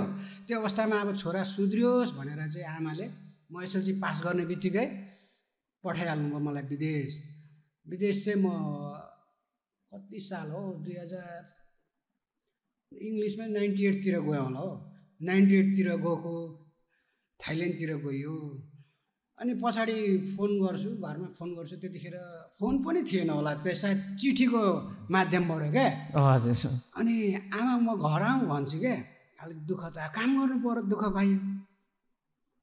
अनि बरु उता मर्छस् भने मर, घर चाहिँ नआइज हुन पनि त्यति साह्रो म बिग्रेको थिएँ क्या त्यो अवस्थामा। अनि अहिले सोच्छु जे मुटुमाथि ढुङ्गा राखेर पनि आमाले बोल्नु भएको रहेछ भन्ने कुराहरू, आफ्नो माया मार्ने सम्पत्ति र काटी मार्ने छोराछोरी त कसैको पनि हुँदैन। अनि त्यही त अब छोरा मान्छे इख सर्पमा बिख भने जस्तै इख लियोस् भनेर होला अहिले सम्झिन्छु होइन। म 2-2.5 वर्ष थाइल्यान्डै बसेँ क्या। अब वैदेशिक पनि एउटा चाहिँ पर्यटन हिसाबले पनि त्यो ठाउँ चाहिँ अब स्वर्गको टुक्रै जस्तो लाग्छ मेरो अनुभवमा। अब त्यतिखेर अब 15-16 वर्ष 14-15 वर्षको थियो होला। अब त्यतिखेर 15 वर्षको एउटा थाइल्यान्ड जस्तो नगरीमा घुम्नु पाउनु भनेको एउटा स्वर्गकै टुक्रामा घुम्नु पाउनु। अब त्यो यङ टाइममा है घुमियो। अब खानु त पऱ्यो, अब जब सब पनि गरेँ। म फुकेट भन्ने ठाउँमा क्या, थाइल्यान्डको फुकेट भन्ने ठाउँमा जब गरेँ क्या। नेरी होटेल भन्ने ठाउँ छ क्या, होटेल नेरी भन्ने पन्जाबीको होटेल छ। त्यहाँनिर पन्जाबीहरूको पनि व्यवसाय टन्न छ क्या। अनि त्यहाँनिर जब सब गरेँ। अब त्यो हल्का फल्का इङ्ग्लिस, त्यतिखेर अब इङ्ग्लिस अब पर्फेक्ट पनि नभएको। अनि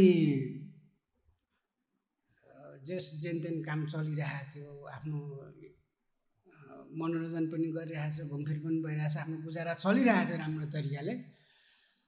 तर थाइल्यान्डमा चाहिँ मलाई चाहिँ के चाहिँ कुरा चाहिँ एउटा खुसी लाग्यो भने कसैले कसैको वास्तै नगर्ने क्या, आफ्नो गरी खाऊ, कसैले कसैको चासो नदिने। नेपालमा कस्तो छ हेर त, एउटा कुरा राम्रो गऱ्यो भने खुट्टा तान्ने, एउटाले के गर्दैछ। अहिले म यहीँ आउँदाखेरि पनि अब कतिजनाले कुरा गरिरहेकोलाई होइन, त्यो त्यस्तो चासो के त्यहाँ चाहिँ त्यस्तो छैन त्यो तरिकाले। अनि त्यहाँ नेरी होटेलमा पनि पछाडि त्यस्तै अब त्यहाँनिर इलिगल बसेको थिएँ क्या म। अब अलिकति इमिग्रेसन चेक जाँच गर्ने क्रममा त्यहाँबाट भाग्नु पर्ने भयो। अनि त्यस पछाडि म लुक्दै अर्को ठाउँमा काम गर्ने क्रममा चाहिँ यो फुकेट फ्यान्टासी भन्ने ठाउँ छ क्या। त्यहाँनिर अब त्यस्तै अब घोडा हात्तीदेखि लिएर दुनियाँ सर्पदेखि लिएर त्यस्तोहरू हुन्छ क्या त्यहाँनिर बच्चाहरूलाई इन्टरटेन गर्नुको लागि। चिडियाखाना जस्तो। अनि अब म चाहिँ फेरि अब पहिलादेखि अलिकति उपद्रो छुलिया छुत्र अनि अलिकति डर नलाग्ने अब त्यस्तै खालको जोखिम मोल्ने मान्छे होइन। अब एक दिन त्यो सर्प खेलाउने मान्छे क्या, थाइल्यान्डकै केटा थियो। सर्प खेलाउने मान्छे चाहिँ छुट्टीले गर्दा आएन, नसम्झि त्यस्तै भयो, आएन क्या। कस्टमर यत्तिकै भइसक्यो। कस्टमर भनौँ अब त्यहाँनिर हेर्ने मान्छेहरू, दर्शकहरू क्या। हात्तीको काम सकिएपछि सर्पको काम छैन, मान्छे यत्तिकै भइसक्यो। त्यतिखेर पनि अब मैले अब गरिदिनु पर्यो। मलाई के हेर्नु त हेरिसकेको थिएँ, 9-10 दिन हेरिसकेको थिएँ। केही जस्तो इजी लाग्यो क्या। हजुर, इजी लाग्यो। अनि म पनि गरिदिन्छु जस्तो लाग्यो क्या। अब त्यतिखेरको यङ एजमा अब जे पनि आँट्छु भन्ने चाहिँ हुन्थ्यो क्या मलाई। हजुर। अनि ल नि त मैले गरिदिन्छु भनेर यसो अब त्यो सर्पको त्यो फुवा गर्छ नि, त्यतिखेर अब यस्तो गरेर इजी नै लिएर यस्तो गरेर घोप्टा जस्तो लाग्थ्यो क्या। अनि समात्ने अनि पुच्छरबाट यस्तो गर्थ्यो, इजी नै होला भनेर म पनि जोखिम उठाएँ क्या। अनि त्यहाँदेखि टक्कसँगले लिएर पहिला सुरुमा यताउति लट्ठीले यताउति गरेँ, केही जस्तो भएन। पछाडि त्यो यस्तो गरेर त्यो यस्तो गरिरहेको थियो होइन। अनि मैले पनि त्यसलाई चाहिँ यसो टाउको माथिबाट हात लगेर यसो गरेर गरेँ। गर्दै ट्याक्कसँगले मुही गरेँ। कतिखेर टोकिहालेछ क्या हातमा यहाँनिर। टोकिहालेछ। टोकिसकेपछि त फर्लक्क फल्टिहाल्यो। अब मैले फेरि अब नर्भस खाने कुरा त भएन होइन। मान्छेको अगाडि दुनियाँ दर्शक छ, नर्भस खाने कुरा त भएन। घाँटीमा ग्याँके क्या सर्पकै, घाँटीमा ग्याँके है। काँडा त कि टोकिसकेको रहेछ। फेरि उल्टो काँडा हुँदो रहेछ क्या, त्यो के अरे दाँत उल्टो हुँदो रहेछ क्या। दाँतमा निकाल्छु निस्किँदैन क्या। बल्ल दाँतै भाँचिएको थियो त हातमा। यहाँनिर यत्रो पछाडि त अब दर्शक अगाडि त भन्नु भएन होइन। निकालेर घाँटी निकालेर पछाडि उता गरेर त्यसको उमा हाल्थेँ क्या, सेतो कोब्रामा। अनि त्यहाँदेखि पछाडि त्यहाँ अहिले त्यो प्रसङ्ग अहिले छिन निकालौँ क्या। त्यसको विषय नै बर्माको मान्छेले मलाई भनेको कुराहरू क्या। अनि के अरे मैले भने नि स्नेक बाइट मी हियर भनेर भने क्या। मैले त्यो जर्मनहरू पनि थियो क्या, दर्शकहरू स्नेक बाइट मी हियर भने क्या। अनि त्यतिखेर यु लाइङ भन्दै थियो क्या, ढाँटिरहेछस् भन्यो क्या। अनि यस्तो गरेर देखाएको, पुरा खुन आयो क्या, यहाँबाट खुन आयो। एकछिन पछाडि त म त आँखा बन्द भइहाल्यो। हजुर हात यत्रो सुन्यो, हात त यो त काटेर फाल्नुपर्छ जस्तो लाग्थ्यो। अहिले पनि यहाँनिर मेरो त्यो अपरेसन गरेर सिलाइ गरेकोहरू भइरहेछ क्या, दागहरू छ दाइ। अनि त्यतिखेर इमिडिएटली मलाई फुकेट टाउन हस्पिटलमा लग्यो क्या। हजुर फुकेट टाउन हस्पिटलमा लगेको त्यो दुईवटा म त मर्छ भनेर उनीहरू त उसको बुढी छोराछोरी त पुरा रोइरहेको थियो क्या, गाडीमा हालेर लग्यो क्या मलाई। तर म 15 मिनटभन्दा अगाडि नै पुगेँ फुकेट टाउन हस्पिटलमा क्या। अब त्यो पोइजन नहोस् यत्रो सुनेर क्या, आँखा लाँदा फेरि आँखा बन्द भइहाल्ने। हजुर त्यस्तो हुँदो रहेछ क्या सर्पको टोकाइ भनेको। लाँदा अनि फेरि पानी खानु नहुने होइन, चिया कफीहरू खानु नहुने त्यतिखेर रहेछ। लाँदा पुरै आँखा चिम भइहाल्ने क्या। अनि त्यही दिपक हेलो हेलो भन्दै त्यो झकझकाउँदैछ क्या, जाँदै मरिहाल्यो भने त उनीहरू पनि पर्छ होइन। हजुर अब लगेर मलाई अब हस्पिटलमा ट्रिटमेन्ट त्यो पेनकिलर सुईहरू हानिदिन्छ है, केही नै नहुने क्या। त्यस्तो पीडा हुँदो रहेछ क्या सर्पको टोकाइ चाहिँ भनेको। आम्मा पछाडि राति अब त्यो नस्नेहरू थाइल्यान्डी नस्नेहरू थियो क्या, कन्ट्रोल योर सेल्फ, यो दुःख यस्तै हुन्छ, पीडा हुन्छ, स्नेकले टोकेको बेलामा यस्तै पीडा हुन्छ भनेर भन्थ्यो क्या। त्यस पछाडि 13 दिन पछाडि त्यहाँबाट डिस्चार्ज भएँ। जस थाइल्यान्डको बसाइमा त्यो एउटा अनुभव हो भनेदेखि अर्को कुरा चाहिँ फेरि हामी त्यहाँबाट मलेसिया जाने भनेर सोच विचार गरौँ है। इलिगल जाउँ, त्यहाँबाट राम्रो पैसा कमाउँछ भनेर फेरि साथीभाइहरूले त्यहाँबाट जाउँ भन्नु गएको। जङ्गलको बाटो हिँड्नु पर्दो रहेछ। हजुर जङ्गलको बाटो हिँड्नु पर्ने। अब त्यो डङ्की भिजा भनेर अहिले जुन अमेरिकाहरू पनि हिँड्दै पानामादेखि हिँड्दै जान्छ हो, त्यस्तै तरिकाले तपाईँ पनि मलेसिया जान खोज्नु भयो? जानु खोजेको, त्यो हर्चाई भन्ने ठाउँबाट जानु खोजेको। बिचमा त्यो काँडे तारहरू त्यस्तै हुँदो रहेछ, त्यो ब्लास्टिङ गरेर यस्तै भित्रभित्र त्यो करेन्टसँग जोडेर त्यो बमसम सानोतिनो बमसमहरू पनि हुँदैछ, मान्छे नछिरोस् भनेर। हजुर ल्यान्डमाइनहरू त्यस्तोहरू राखेको हुँदो रहेछ। पछाडि जाँदै गर्दाखेरि अब पक्रियो एक ठाउँमा त होइन। अनि 7 दिन हिरासत राख्यो मलेसियाको अलस्तर भन्ने ठाउँमा। 7 दिन हिरासतमा राख्यो। पछाडि यतै बोर्डरमा फ्यालिदियो। बोर्डरमा फ्यालिदिएपछि जाने कहाँनिर? त्यहाँदेखि जङ्गलको बाटो आउँदै गर्दाखेरि पुरै जङ्गलमा पुरा अब खानपिन छैन हो।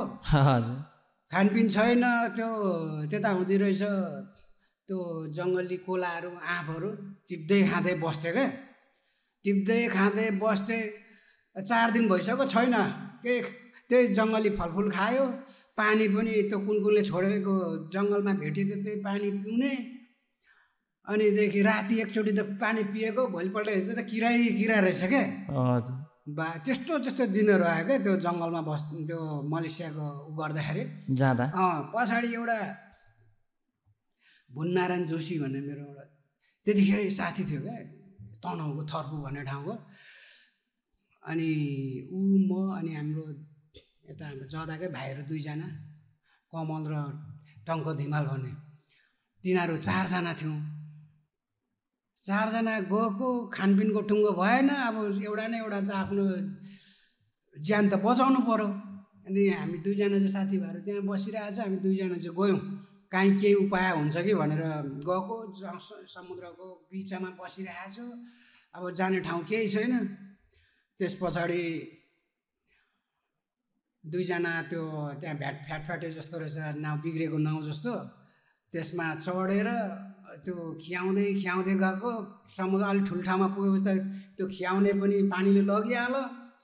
2 जना पुरा लगेको छ त्यो नाउ चाहिँ क्या। अनि पहिला सुरुमा त उसले पनि ठुल्ठुलै गफ गर्दै थियो। म त फेवातालमा पौडी खेलेको यहाँ त्यहाँ भन्दै थियो। पछाडि त्यो फेवाताल न सेवाताल त्यो समुद्रको त्यो छालले त टेर्दैन रहेछ। गएर एउटा किनारमा ड्याममै ठोकाइदियो क्या, ड्याममै ठोकाइदियो। त्यस पछाडि अब उसले पनि दह्रो समातिरहेको छ एउटा झारपात जस्तोमा, त्यो एउटा बिरुवामा मैले पनि समातिरहेको छु। त्यहाँ जङ्गलको बिचमा चाहिँ एउटा कोइला फ्याक्ट्री रहेछ क्या। कोइला फ्याक्ट्री रहेछ, जङ्गलबाट काठ लाने अनि त्यहाँनिर डढाएर कोइला बनाउने रहेछ। 2 जना बसिरहेछौँ, पुरा बिजोग भएर यस्तो गरेर हात ठडा यस्तो गरेर क्या बोलाउँदै अब भाषा जानिँदैन हजुर बोलाएको उनीहरूले पनि देख्यो होला बिजो अभर परेको अब यिनीहरू अब नाउँ यिनीहरूलाई यस्तै बिजोग भयो भनेर सोच्यो होला अनि बुढा र बुढी पुरा दाउरा ल्याउँदो रहेछ पानी त्यो सानो फ्याटफ्याटे पानी जहाजमा अनि हातको इसाराले क्या यति दिन भयो खानासाना नखाएको हाम्रो दुईजना साथी उता छ भनेर पुरा के अब आफ्नो वेदना कमाउँदै इसारामा कमाउँदै अर्काको ठाउँमा भाषा जानिँदैन हजुर बुझ्यो त नानी दाइ अब खाने भन्ने कुराहरू यस्तो यस्तो इसारा दिएपछि त बुझ्यो होला त्यस पछाडि गयौँ त्यसको त्यो फ्याक्ट्रीमा गएर यसो त्यहाँको त्यो राइसहरू खाएर अनि त्यो टुना फिस थियो क्या उता थाइल्यान्डतिर त पाकड़को माछाहरू हुन्छ अब त्यतिखेर माछा मासु खाने म होइन हजुर अनि त्यहाँदेखि टुना फिस लिएर आफूले पनि खायौँ अलिअलि डलर बोकी पनि राखेको थियौँ त्यस पछाडि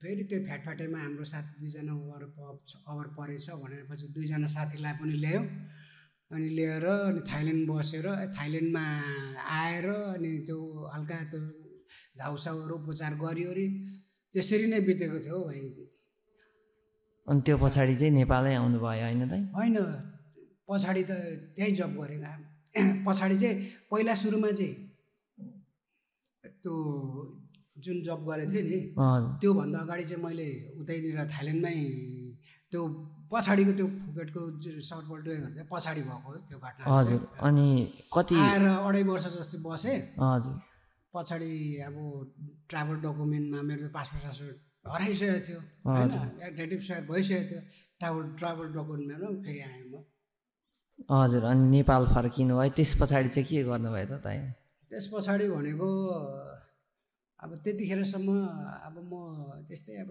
धेरै त उमेर थिएन 22-23 त होला आएर विवाह गरियो हजुर पहिलो विवाह भयो पहिलो विवाह भयो अनि त्यो पछाडि के भयो दाइ पहिलो विवाह गर्नुभयो सम्बन्ध कस्तो समुद्रै रह्यो कि अब पहिला विवाह अब आफ्नो पनि अब त्यति राम्रो भएन होइन कतिपय पुरा चिना ज्योतिष हेराएको त सम्बन्ध टिक्न सक्दैन अब त्यतिखेर अब इमर्जेन्सीमा अब आफ्नै सडनली अचानक गरेको विवाह केही सोच विचार नगरिकन अब अकस्मात भएको विवाहहरू थियो त्यो भएर पनि अब ममा पनि अब धेरै कमी कमजोरीहरू थियो त्यो कारणले गर्दा पनि अब मन विचार सोच विचारहरू नमिलेपछि त्यो सम्बन्ध हाम्रो लामो गएन हजुर अनि 2-3 वर्ष बस्यौँ होला अब उसले पनि आफ्नो बाटो लाग्यो मैले पनि अब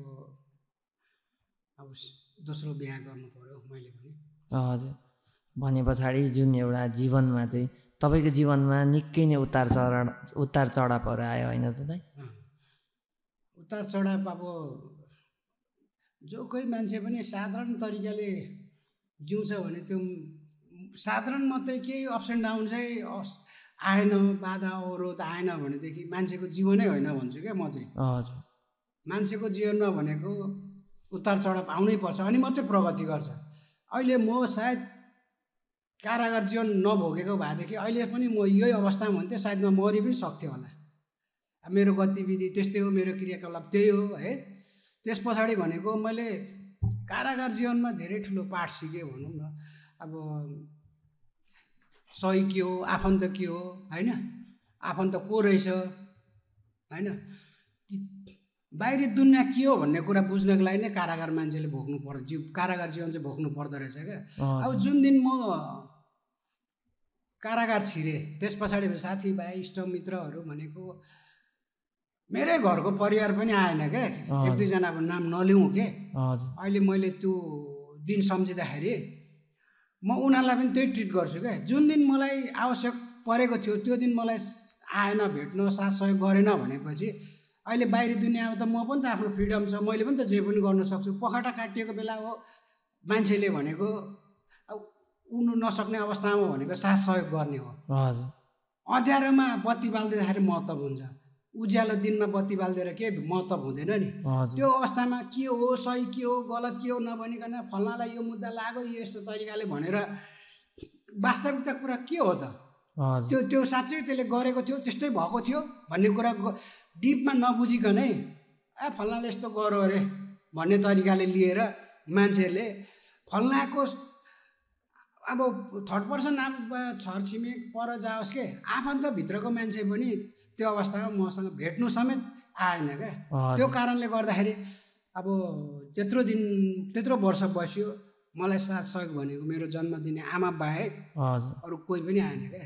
अहिले सम्झिन्छु। त्यही भएर अहिलेको अवस्थामा अब धर्म आमाले अर्कै लिनुभएको छ, त्यही पनि आमा बाँचिन्जेलसम्म म चाहिँ के भन्छु भने नि, उहाँको चित्त दुखाएर म अरू धर्म अँगाल्न सक्दिनँ। अनि अब त्यही हो, परिवारमा सबैभन्दा ठुलो कुरो भनेको त्यही पारिवारिक मेलमिलाप भयो भने चाहे सासू बुहारी होस्, चाहे देवर देउरानी होस्, चाहे नन्द आमाजु होस्, चाहे जोसुकै होस्, दाजु भाउजू होस्, एउटा पारिवारिक मेलमिलाप राम्रो छ भनेदेखि त्यो घरको छोरा मान्छेलाई प्रगति गर्न केहीले पनि रोक्न सक्दैन क्या। र अर्को कुरो भनेको जुन घरमा सासू बुहारी नमिल्ने, देवर देउरानी अब त्यस्तै पारिवारिकको मेम्बरहरू एकअर्कामा कुरा काटाकाट गर्ने, एकअर्कामा हिस्सा डाहा गर्ने छ भने त्यो जतिको छोरा मान्छेलाई पीडा केही पनि हुँदैन। कसको पक्ष लिने त? आमा पनि जन्म दिने आमा हो, डाँडा पारीको घाम भन्न त्याग्ने कुरा पनि भएन। अब बुढी पनि जीवन काट्ने हो, उसको कुरा पनि इग्नोर गर्नु भएन। त्यो अवस्थामा भनेको चाहिँ छोरा मान्छेलाई धेरै गाह्रो हुँदो रहेछ। यो कुराहरू चाहिँ मैले पनि अनुभव जीवनको भोगाइमा सिकेको छु। हजुर, यो चाहिँ पछिल्लो अवस्थामा थियो कि अहिलेको अवस्थामा त्यस्तो छ? अब कोही बेला त्यस्तो अहिलेको अवस्थामा क्रिएट हुनु खोज्छ, तर म सल्युसन निकालिहाल्छु होइन। एउटा घरमा चाहिँ दुईवटा छोरी मान्छे भयो भने त्यो म्यानेज गर्नु छोरा मान्छेलाई धेरै कठिन हुँदो रहेछ। अब किन भन्दा बुढाबुढी भइसकेको मान्छेले अब मेरै तरिकाले चलोस्, मेरै श्री सम्पत्तिमा अब सबैजनाले गरिरहेछ भइरहेछ भन्ने एक प्रकारको सोच हुन्छ भनेदेखि अर्को अब नयाँ आउने पिँढीले अब उहाँहरूको त पालो सक्यो, अब हाम्रो सोच विचारले गर्नुपर्छ भन्ने खालको त्यहाँनिर द्वन्द्व हुँदो रहेछ क्या, विचारको द्वन्द्व हुँदो रहेछ। त्यस पछाडि चाहिँ छोरा मान्छेलाई चाहिँ त्यो अवस्थामा चाहिँ कसरी म्यानेज गर्ने, ह्यान्डल गर्ने भन्ने कुराहरू चाहिँ हुँदो रहेछ क्या। अब पारिवारिक कुराकानी गर्दाखेरि चाहिँ अब जुन श्रीमती र आफ्नो आमाको त्यस्तै अब मिसअन्डरस्ट्यान्डिङ हुँदाखेरि म चाहिँ विशेष गरेर आमालाई भन्दा पनि आफ्नो श्रीमतीलाई अब किन भन्दाखेरि बुढेसकाल भएको अवस्थामा आमाहरू वृद्ध अवस्थाकोहरू बच्चाको जस्तै व्यवहार गर्ने भएको कारणले गर्दा म आमालाई चाहिँ सम्झाउन चाहन्न होइन। श्रीमतीलाई नै धेरै कुराहरू बुझाउने कोसिस गर्छु, उसले बुझिहाल्छ। अब हर कुराहरू जीवनमा आमाले जतिको दुःख श्रीमतीले त गरेको हुँदैन, जति आमाको योगदान हुन्छ त्यति त श्रीमतीको हुँदैन। तैपनि अब त्यो अवस्था आउँदा सिर्जना क्रिएट हुँदाखेरि चाहिँ मैले आमालाई भन्दा पनि श्रीमतीलाई सम्झाएर वातावरणलाई शान्त बनाउने कोसिस गर्छु। हजुर, भने पछाडि आफ्नो आमा त जन्म दिने 10 धारा चाहिँ दुध खुवाएर जुन आफ्नो परिवारमा छोराछोरीहरूलाई चाहिँ जीवनको सरल बाटोतिर लग्नको लागि सहज पनि गर्नुहुन्छ। श्रीमती पनि फेरि उत्तिकै हुन्छ नि त जीवनमा महत्त्वपूर्ण होइन दाइ? सङ्गिनी हो जीवनभरिको लागि। सङ्गिनी भनेको आफ्नो जन्मघर त्यागेर आफ्नो जन्म दिएको बाउआमालाई छोडेर आफ्नो लागि सबै सर्वस्व त्यागेर आफूसँग आएको हुन्छ, उसको पनि योगदान कम त हुँदैन। तैपनि अब आमाको तुलनामा श्रीमतीको चाहिँ अलिकति भूमिका कमै म महसुस गर्छु। हजुर, अनि यो जुन पछिल्लो अवस्थामा अब तपाईँले अगाडि पनि भन्नुभयो म माछा मासु पनि खाँदिनँ, चाहिँ दुर्व्यसनको चिजहरू पनि केही लिँदिनँ। यो चाहिँ एउटा चाहिँ तपाईँको जीवनमा चाहिँ यतिको एउटा चाहिँ सरल व्यक्ति बन्नका लागि चाहिँ केही कुराले चाहिँ असर पारो, अन्त केही कुरा विगतका दिनहरूमा चाहिँ भोगेका कुराहरूले चाहिँ तपाईँलाई फेरि उठ्ने एउटा प्रयास गर्यो पनि पक्कै पनि। र अहिलेको दिनहरूमा चाहिँ एउटा आफ्नो जीवनलाई चाहिँ कुन शैलीमा चाहिँ अब आउने दिनहरूमा ढाल्ने छु, भन्ने जस्तो कुराहरू चाहिँ सोच्नुहुन्छ त दाइ? अनि यस्तो हो भाइ, अब के हो भनेदेखि सुधार्नु भनेको दुनियाँ सुधार केन्द्र, कारागार, दुनियाँहरू छ होइन। तर पनि भित्रैबाट आत्मैबाट सुध्रिन्छु भन्ने कुराहरू भित्रैबाट आउनुपर्छ क्या। जो कुरा चाहे सम्मान होस्, चाहे इज्जत होस्, चाहे सुधार होस्, त्यो कुराहरू चाहिँ आफूमै भित्रैबाट आयो भने त्यो मान्छे सुध्रिन्छ होइन। र आफ्नो इच्छा शक्ति पनि हुनु पर्यो र सङ्कल्प शक्ति पनि हुनु पर्यो। म आजदेखि यो कुरामा खाने छुइनँ, यो कुरा गर्ने छुइनँ भनेर सबैभन्दा ठुलो इच्छा शक्ति र सङ्कल्प शक्ति पनि धेरै ठुलो भूमिका खेल्दो रहेछ। म चाहिँ अब कारागार जीवन बस्दाखेरि हरेक पुस्तकहरू पनि पढेँ। हरेक पुस्तकहरूबाट पनि म मोटिभेट भएँ। कुन कुन पुस्तक पढ्नुभयो त दाइ? अनि मैले पुस्तककै नाम लिँदाखेरि अब सेतो बाघ भन्ने हाम्रो लेखक, अहिले मैले ठ्याक्कै नाम बिर्सेँ। अनि ओशोको सबभोगदेखि समाधिसम्म भन्ने किताब पनि पढेँ। अनि अब धर्मशास्त्रको कुरा गर्दाखेरि भागवत गीतादेखि रामायण, त्यस्तै अर्को दुर्गा सप्तशती पाठ, चण्डी पुस्तक पनि पढेँ। र अर्को मानव र मानवता भन्ने किताब, हजुर त्यो। अनि हाम्रो श्री रविशङ्कर त्यो उसको किताब पनि पढेँ मैले। अब जीवनशैली के मैले अहिले ठ्याक्कै नाम बिर्सेँ। अब जीवन जिउने कला भन्ने हो, त्यो पुस्तकहरू पनि पढेँ। त्योबाट पनि मैले फाल्टु समय मैले त्यति खराब समयमा व्यतीत गरिनँ। पुस्तक पढ्ने र देखि लिएर सिपमूलक कामहरू हुन्थ्यो त्यहाँनिर, त्यसमा पनि इन्गेज भएँ। अब त्यही भएर पनि बाहिर दुनियाँमा पनि गएर अब यही विचारलाई, यही सोचलाई सदुपयोग गर्छु भन्ने तरिकाले अहिले मैले कारागारबाट छुटेको लगभग कति 77 सालदेखि अहिले 82 वर्ष, 4-5 वर्ष भयो होला होइन। हजुर। त्यस पछाडि मैले कुनै पनि समय खेर फालेको छैन। अहिले यो 24 घन्टा पनि मलाई कम भइरहेछ। हजुर, दिनको 24 घन्टामा नि तपाईँलाई चाहिँ एउटा काम गर्ने सिलसिलामा कम भइरहेको छ होइन त? म कुनै पनि अब खाली दिमाग शैतानका घर भने जस्तै, हजुर, अब खाली बस्यो भने त दुनियाँ नेगेटिभ कुराहरू मनमा आउँछ। कसरी हुन्छ, कुनै कुरामा पनि काममा इन्गेज नै हुनु खोज्छु। र अहिले कारागार जीवन पछाडि पनि मैले अलिकति व्यावसायिक भएको कारणले गर्दाखेरि पनि मैले अलिकति सामाजिक कामहरूमा त्यति ध्यान गइरहेको छैन। उपस्थित जनाउनु कम भइरहेछ। कतिपय सामाजिक कामहरूमा पनि बोलाइरहेको हुनुहुन्छ उहाँहरूले। तर पनि म अलिक व्यावसायिक भएपछि अलिक मनी माइन्डेड होइँदो रहेछ कि क्या हो भने कसरी हुन्छ पैसै कमाऊ भन्नेतिर मात्रै ध्यान गइरहेछ अवस्थामा। यस्तै हो है। हजुर, भने पछाडि जुन व्यवसाय गर्ने क्रममा आफ्नो जीवनलाई चाहिँ अगाडि बढाउने क्रममा चाहिँ तपाईँको सामाजिक क्षेत्रमा पनि काम त गरिरहनु भएको छ। तर चाहिँ व्यवसाय गर्दाखेरि चाहिँ ठ्याक्कै मनी माइन्डेड चाहिँ कसरी हुँदो रहेछ त दाइ? अब व्यापार भन्ने कुरा चाहिँ अब गिभ एन्ड टेक हुन्छ हर कुरामा होइन। अब कसरी हुन्छ 5 लाई 10, 10 लाई 20 बनाऊ भन्ने नै सोच हुँदो रहेछ। अब कन्सेप्टै कसरी हुन्छ पैसा कमाऊ भन्ने मात्रै धारणा हुँदो रहेछ। त्यही भएर अब सोसियल वर्कहरूप्रति अलिकति कमी भइरहेको हो कि जस्तो लागिरहेछ। अब आउँदो दिनहरूमा चाहिँ यसो मलाई कसैले सहयोग मागेको खण्डमा मैले सक्नेसम्मको अब हर कुराहरूमा मैले बोलेर हुने कुराहरूमा, मैले गर्ने आर्थिक कुराहरूमा, हर कुराहरूमा मैले चाहिँ अब सहयोग गर्ने कुराहरूमा चाहिँ म अघि बढ्छु भन्ने कुराहरू लागिरहेछ मनमा।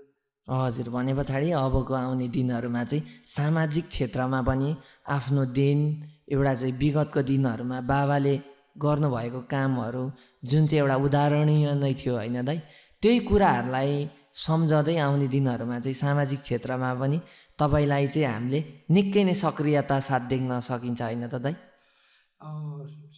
त्यही भनौँ। अब म चाहिँ के हो भने भाइ, अब मेरो बुवाको तुलनामा त म कुनै हालतमा पनि त्यो ठाउँ त पुग्न सक्दिनँ। बाउको योगदान, बाउले गर्नुभएको सामाजिक कामहरू, अब स्कुलप्रति दिएको योगदानहरू र समाजप्रति गरेको योगदानहरू, अब मैले त अहिले बाउको तुलनामा 0% पनि गरेको छुइनँ। तर आउँदो दिनहरूमा चाहिँ बाउको बाटोलाई पछ्याएर सामाजिक कामहरू गर्छु भन्ने मनमा लागिरहेछ, त्यही बाटो पछ्याउँछु भन्ने लागिरहेछ। र अहिले चाहिँ बुवाको काममा मैले के गर्नु नसके पनि एउटा जुन लेटाङ जाने बाटोनिर चाहिँ एउटा बाउको धर्मशाला, अब बुवाको त्यो गर्नु भनेको बुवाको लागि सानो एउटा तुच्छ काम मात्रै हो होइन। ठुलो पार्टी पौवादेखि लिएर हर कुराहरू समाजलाई गर्नुपर्ने सहयोगहरू बुवाको नाममा अझै कम भइरहेको म महसुस गरिरहेको छु। तर पनि अहिले सानो एउटा धर्मशाला र चाहिँ लेटाङ जाने बाटोमा बुवाको नाममा खोलिदिएको छु।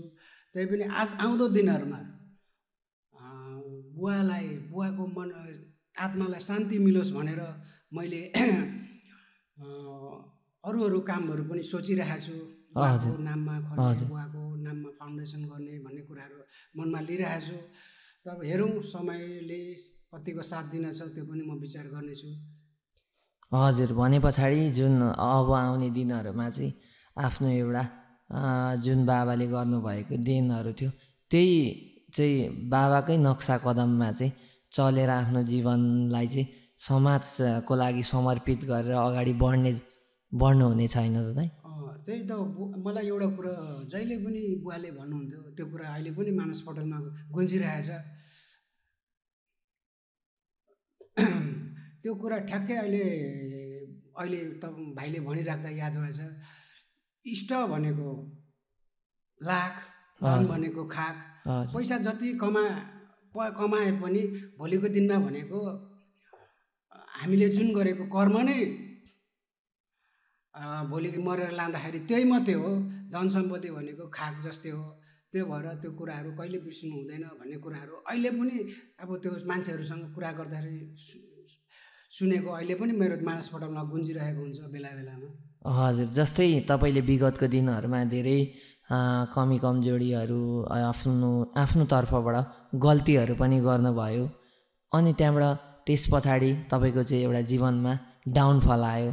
तपाईँले विभिन्न प्रकारका चाहिँ एउटा आफूमा यातनाहरू पनि पाउनुभयो र चाहिँ सिक्ने मौका पनि पाउनुभयो। नयाँ एउटा चाहिँ जीवन चाहिँ के हो भन्ने कुराहरू पनि बुझ्नुभयो र हिजोको त्यो एउटा दिन र आजको जुन दिनलाई चाहिँ कसरी चाहिँ सम्झाउनुहुन्छ, के त्यो विषयमा चाहिँ के भन्नुहुन्छ त दाइ? अनि यस्तो भाइ, म चाहिँ हिजोको दिनमा जुन जाँडक्सी खाएर मादक पदार्थ सेवन गरेको अवस्था र स्थिति र अहिलेको अवस्था हेर्दाखेरि मेरो दिमागमा पहिला दिमाग धमिलो पानी जस्तो लाग्थ्यो भने अहिले चाहिँ सङ्लो पानी छङ्ग छ जस्तो लाग्छ मेरो दिमागमा। पहिला चाहिँ अब धमिलो पानी दिमागमा छ कि जस्तो लाग्ने, हुसे लागेको जस्तो हुन्थ्यो भने अहिले त्यो कल्पना गर्दा चाहिँ अहिले चाहिँ पुरा क्लियर मौसम पनि भएको जस्तो होइन, सङ्लो दिमाग, सङ्लो पानी भएको जस्तो मलाई चाहिँ दिमाग त्यस्तो लाग्छ। अब हिजो त बेहोसमा हिँड्दाखेरि अब कसलाई के भने, कसलाई कुन सही हो कुन गलत हो होइन, कसलाई के गरे त्यो पनि थाहा हुँदैन। त्यो बेहोसमा अब गरेको कामहरू अब दिमाग कस्तो हुन्छ त्यतिखेर, धुसे लाए जस्तो, धमिलो पानी जस्तो। अहिले चाहिँ आफूलाई नसा जाँडक्सी नखाँदाखेरि अहिलेको अवस्थासम्म पुग्नुको मेन मेरो कारण भनेकै म जाँडक्सी अब मादक पदार्थदेखि लिएर अब म मादक पदार्थ मात्रै होइन, अब कुनै पनि नसा म कुनै पनि खाँदिनँ। नसा लाग्छ मलाई कुनै कुराको भने त त्यो राम्रो कामको होइन, राम्रो आदतको, राम्रो चिजको मात्रै नसा लाग्ने हो। त्यही कारणले गर्दाखेरि अहिलेको अवस्था, अहिले मेरो परिवार पनि खुसी छ। हिजोको दिनभन्दा आजको दिनमा सबैजना खुसी हुनुहुन्छ। यो मान्छे यस्तो होला भनेर सोचेको पनि थिएन।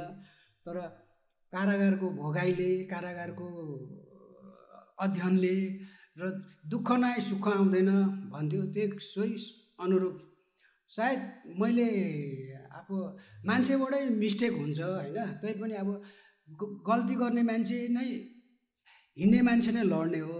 अब गल्ती गर्ने मान्छेले नै भोलिको दिनमा अब उदाहरणको लागि रत्नकार डाकु होइन, हजुर, अब त्यस्तो डाकु मान्छेले अब पछि गएर एउटा वाल्मिकी किताबै लेख्यो नि त हजुर, रामायण लेख्यो। अब नसाले गर्दाखेरि हिजोको दिनमा अब रोयल फ्यामिलीको मान्छे पारस शाह हजुर रोडमा पनि आउनु पर्यो। थाइल्यान्डको ब्याङ्कक जस्तो ठाउँमा अब साधारण पुलिसले कठेलामा समातेर हिँडाइरहेको थियो। भनेपछि यही नसाले मान्छेलाई रोडमा पनि ल्याउँदो रहेछ, रोयल फ्यामिली जस्तो मान्छेलाई यही नसा त्याग्दाखेरि रोडको मान्छे पनि करोडमा खेल्दो रहेछ। हजुर, जस्तै मैले पनि त्यो एउटा सन्दर्भ सुनेको छु क्या दाइ, कसले कसलाई बिगार्छ, कसलाई तेलले सपार्छ भन्छ नि। जस्तै एउटा कल छ, त्यसमा चाहिँ कस लाग्यो, अब त्यसलाई चाहिँ सपार्नुको लागि के गर्नु पर्यो भन्दाखेरि त त्यसलाई तेल लगाएर चाहिँ सफा गरियो भने त त्यो सफा भयो नि त। त्यस्तै आफूले चाहिँ एउटा मान्छेको जीवनमा चाहिँ सकारात्मक सोच, सकारात्मक पक्ष, अनि त्यहाँबाट जुन अरूलाई हेर्ने दृष्टिकोण छ, त्यो चाहिँ अब मानिसहरूले चाहिँ एउटा समाजमा बसिसके पछाडि चाहिँ हिजोको दिनमा गलत थियो र आजको दिनमा सही बाटो हिँडिरहेको छ भने मान्छेहरूलाई चाहिँ उसलाई चाहिँ एउटा कदर गर्नुपर्छ, सम्मान गर्नुपर्छ भन्ने जस्तो कुराहरू पनि आउँछ नि त दाइ, होइन त? मैले यो हाम्रो पहिलो एपिसोडमै हाम्रो चाहिँ एउटा दुर्व्यसनमा फस्नु भएको आदरणीय दाइलाई ल्याएको थिएँ क्या। विगत उहाँको दिनहरू पनि लगभग विगतको दिनहरू सुन्दाखेरि चाहिँ त्यो यस्तो घिनलाग्दो जुन एउटा चाहिँ कालो अन्धकार कोठाभित्र चाहिँ कसैलाई थुन्दाखेरि त्यो एक्सपोर्ट हुने मतलब चाहिँ निसासिने जस्तो कुराहरू हुन्छ नि त। त्यस्तै खाले चाहिँ एउटा दर्दनाक त्यो दाइको पनि स्थिति थियो। र आजको दिनमा चाहिँ दाइले आफ्नो कमी कमजोरी गल्तीहरूलाई चाहिँ सुधारेर चाहिँ एउटा मान्छे चाहिँ एउटा सरल मान्छे जो चाहिँ साधारण छ, सादा जीवन उच्च विचार भन्ने चाहिँ एउटा आफ्नो जीवनमा लागू गरेर विभिन्न कार्यक्रमहरू पनि गर्दै हिँडिरहनु भएको छ। जुन मान्छे बिग्रिनुको कारण मान्छेले चाहिँ गलत कुरा गर्नु चाहिँ अब त्यो मानसिक बिरामी हुनु पर्यो कि त त्यस्तै खाले चाहिँ ऊमा चाहिँ केही कमजोरी भएर त हुने हो नि, होइन त दाइ? सही कुरा हो भाइ। तर यस्तो कि अब मान्छेले अपराध किन गर्छ, किन नसा सेवन गर्छ भन्ने प्रसङ्गमा चाहिँ म चाहिँ के भन्छु भने फर्स्ट प्रायोरिटी, पहिलो प्राथमिकता चाहिँ उसको घरको अवस्था कस्तो छ, हजुर, पारिवारिकमा फ्यामिली ब्याकग्राउन्ड कस्तो छ, अब त्योले पनि डिपेन्ड हुँदो रहेछ।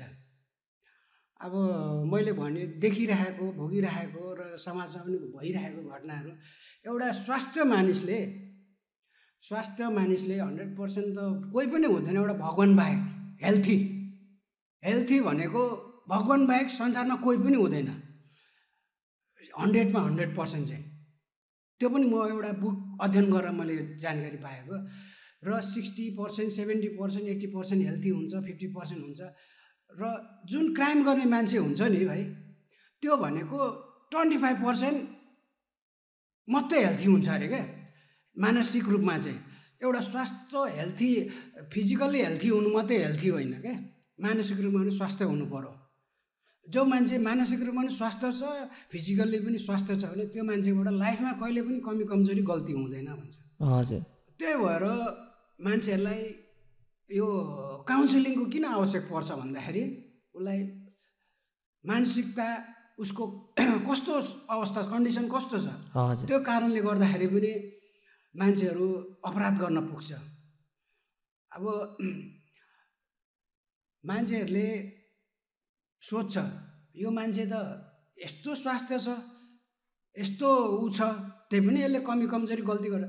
ऊ फिजिकल्ली ठिक होला, हजुर, तर मेन्टल्ली उसको डिस्टर्ब भइरहेको हुन्छ। हजुर, अनि अब भन्छ नि एउटा अपराधीले अपराध गर्नु लागि कति सेकेन्डको दिमागमा आएको भरमा गर्छ भन्छ क्या। अब दिमाग 24 आवरमा कति सेकेन्ड त आउट अफ ट्र्याक गएको हुन्छ भन्छ क्या। हजुर, त्यो अवस्थामा चाहिँ सम्हाल्नु सकेन भने मान्छेले क्राइम गर्ने हो भन्ने कुराहरू गर्छ क्या। हजुर, अनि मैले चाहिँ के भन्छु भने मान्छेहरू अब फल्नाले यस्तो गरो, चिल्नाले यस्तो गरो, अपराध गरो, क्राइम गरो, नसा खायो भन्छ। नसा खानुमा पनि घरको एउटा एडिक्सन भइरहेको मान्छे हजुर, फेरि 2-3 महिना पछाडि छोड्छ, फेरि खान्छ। किन भन्दाखेरि त उसको पारिवारिक कस्तो छ त भन्दाखेरि डामाडोल भइरहेको हुन्छ। हजुर आमाले टेन्सन दियो, दाजुले टेन्सन दियो, दिदीले टेन्सन दियो। हुन त एउटा खानेलाई बाहना मात्रै चाहिन्छ क्या, बाहना खोजिरहेको हुन्छ। तर पनि म चाहिँ के भन्छु भने भित्रैबाट जो मान्छेले आफूले आफूलाई सुधार्छु, आफूले आफूलाई सबै कुरा अब गर्ने इच्छा शक्ति भयो भने, सङ्कल्प मैले अघि पनि भने इच्छा शक्ति र सङ्कल्प शक्ति भयो भने जुन उमेरमा पनि मान्छेले जे पनि गर्न सक्छ है। हजुर मेहनत मापदण्ड कुनै पनि हुँदैन। हजुर कहिले पनि रिटायर हुँदैन क्या मान्छे। हजुर जब मान्छेले चाहिँ आफ्नो जीवनमा सङ्घर्ष नै जीवन हो, जीवन नै सङ्घर्ष हो भनेर चाहिँ भनेर अगाडि बढ्छ, त्यतिखेर चाहिँ ऊ सफल हुन्छ होइन दाइ। तपाईँको चाहिँ जुन हाम्रो श्रोतामा महानुभावहरूलाई चाहिँ एउटा चाहिँ दिपक राई सफल व्यक्ति हुनुहुन्छ। अहिले तपाईँ आफ्नो पारिवारिक क्षेत्रमा पनि तपाईँले घर परिवार पनि सम्हाल्नु भएको छ, एउटा समाजमा पनि चाहिँ तपाईँको जुन अहिलेको अवस्थामा अब आर्थिक रूपले पनि सम्पन्नै हुनुहुन्छ। यो हुनका लागि चाहिँ जुन तपाईँले सफलता पाउनु भएको छ, सफलताको राज चाहिँ के हो जस्तो लाग्छ दाइ?